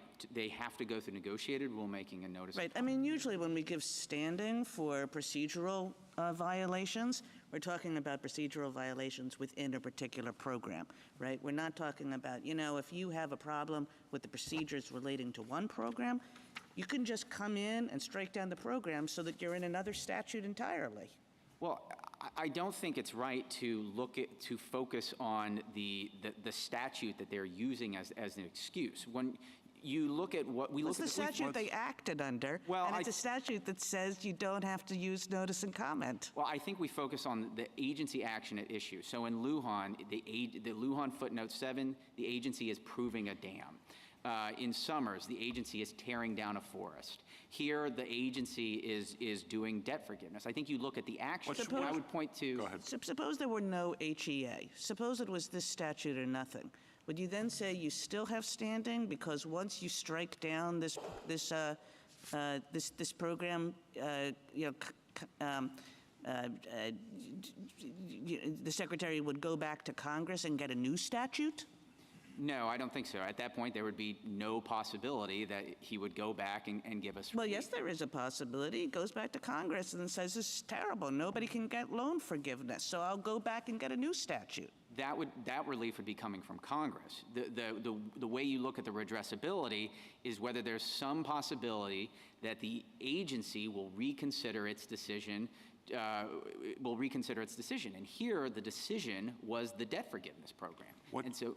Keep going, sorry. And so you look at the agency action, and the other line of cases I would point to is the structural separation of powers cases. In those cases, you focus on the agency action. You don't look to see whether the actions or the act's restrictions on removal are injuring the individual. You look at whether the agency's actions are injuring the individual, and I think it's the same thing here. What's your best case, if you have one, for your answer to Justice Kagan's question about you going under a different statute? Or are you aware of such a case? I guess a few responses. First, I would go back to the ones I just mentioned, Lujan and Summers. None of those cases focused on the statute at issue. They looked at the action. Lujan footnote 7, the dam example. An individual who is living next to a dam, when they approve that dam without going through the proper process, that individual has a procedural right to challenge that. When the agency approves the dam, they're approving it under the Federal Power Act. When the individual is going to get relief, he's getting it under the Endangered Species Act. And I think what that footnote shows and what that example shows is that the statute really doesn't matter what they're acting under. What matters is the agency action. Well, let me ask you about the evidence. What evidence do you need as the plaintiff coming in claiming standing that the agency would have proceeded under this other statute? Because it's not a world in which, they overlap so entirely that if we take one away, they're automatically in the world of HEA. They would have to actually elect to operate in that other world. And so this goes back to my very first question to you, which was about, aren't you relying on the assumption that if the HEROES Act falls, this agency or this administration would pursue the same course of action under this other statute? Sure. A few responses. First, if you look at the nature of the action, it is applying to 95% of all borrowers. It's not remotely tailored. Do you have evidence that they've said, even pursuant to this litigation, for example, that if the Supreme Court strikes this down, we're going to pursue the same relief under the HEA? I'm asking about what do you... Sure. Is it enough for you just to identify another path? Don't you have to at least have some evidence that the administration is going to move in that direction? So again, I would point to the nature of the rule, that it's broad-based, it's not tied to the pandemic. The second thing I would point to is that there's all sorts of evidence. During the campaign, they were talking about doing broad-based debt relief. It wasn't related to the pandemic. Senator Warren and others passed resolutions urging the Secretary to use the Higher Education Act to pass debt forgiveness. Scholars have written about this. And yet the Secretary chose this path. So I guess I'm just trying to say, do we have something from the Secretary saying that, we're definitely doing this under all circumstances and we pick the HEA if the HEROES Act falls? I think that would be a very high burden for us to meet. Because if you look again at footnote 7 of Lujan, when it's talking about why procedural rights are special, what it's saying is that if the burden is on the plaintiff to come back and say, my comments are going to be amazing, they're going to do this, they're going to change their mind, procedural rights are going to be useless. They can always come back and say, No, but that's change your mind within the context of a particular program. This is Justice Kagan's point. I mean, yes, redressability gets relaxed when we're in the world in which procedural rights would have otherwise existed, and you don't have to, as a plaintiff, show that they would have made a different ultimate determination if they'd heard your comments. Right. We understand that, but what you're suggesting is that same principle of redressability applies to whether or not they would shift to an entirely different legal base of authority to pursue this program, and I've never seen that before.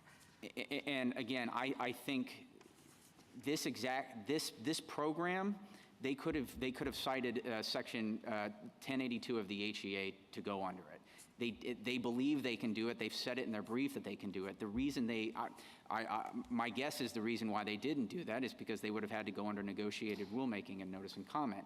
And if you look at the breadth of this program, it's not about helping people who are uniquely suffering from the pandemic. It's helping 95% of all borrowers, and except for the respondents here. And so I think when you look at the nature of the program at issue, plus the campaign statements, plus the fact that they've never gotten up here and denied it. You put all that together, and I think we have a strong, at a minimum, some possibility that they're going to get up when this program is declared unlawful and they go back to the drawing board. I don't think they're going to fold up shop. I think they're going to say, how about the HEA? What's your theory, if any, and maybe I should be asking the other side this, but your theory for why they didn't want notice and comment? I think because the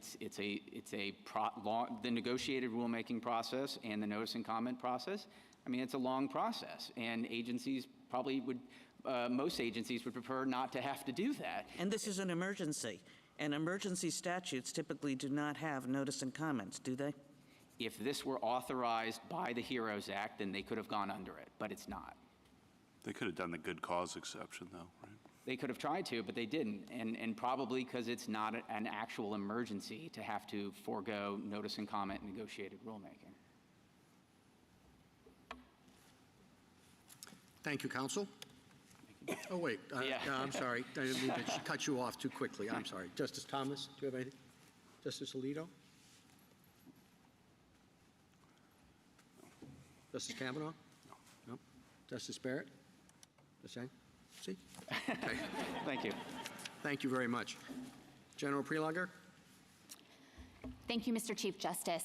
I want to begin with standing again. My friend was asked several times whether he has a case to support this novel theory of standing.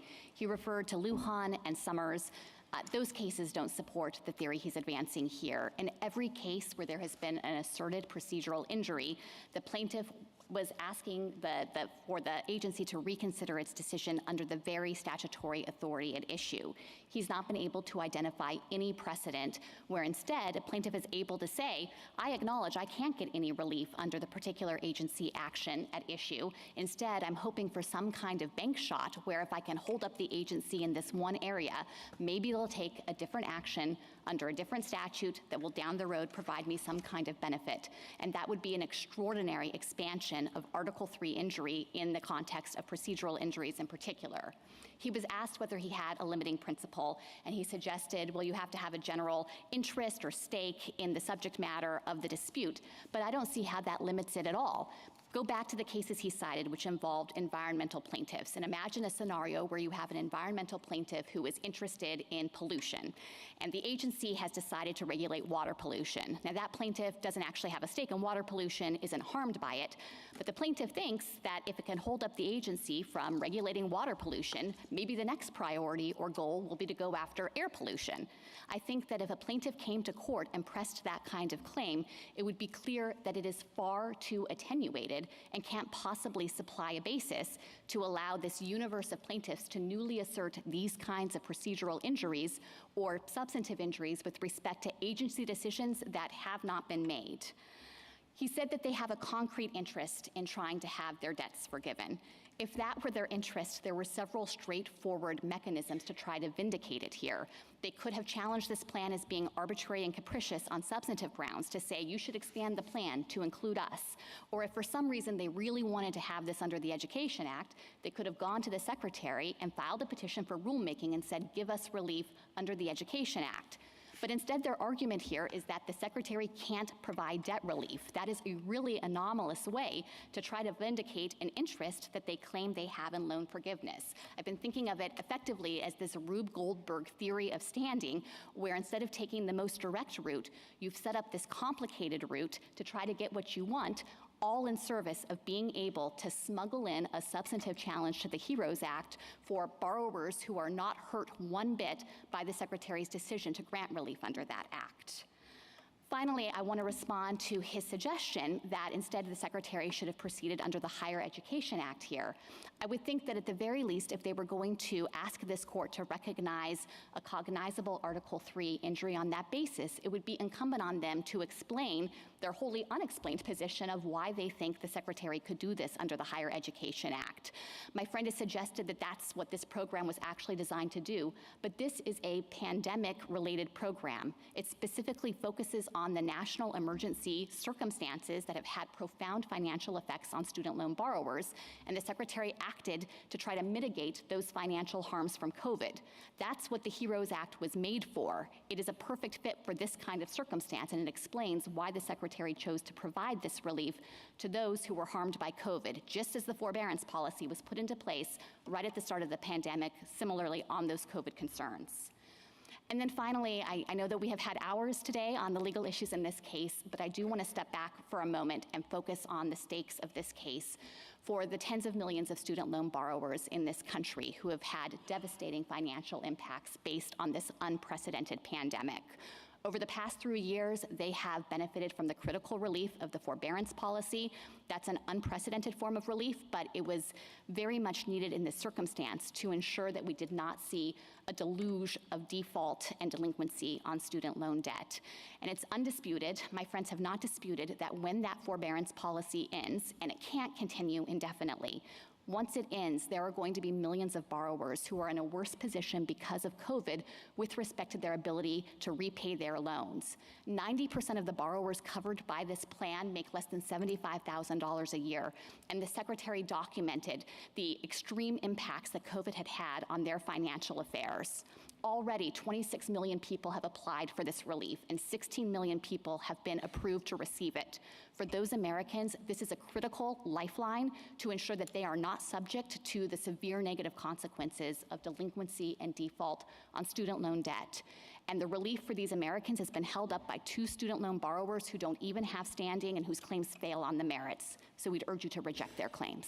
Thank you, General. Mr. Connolly, the case is submitted. The Honorable Court is now adjourned until tomorrow at 10 o'clock.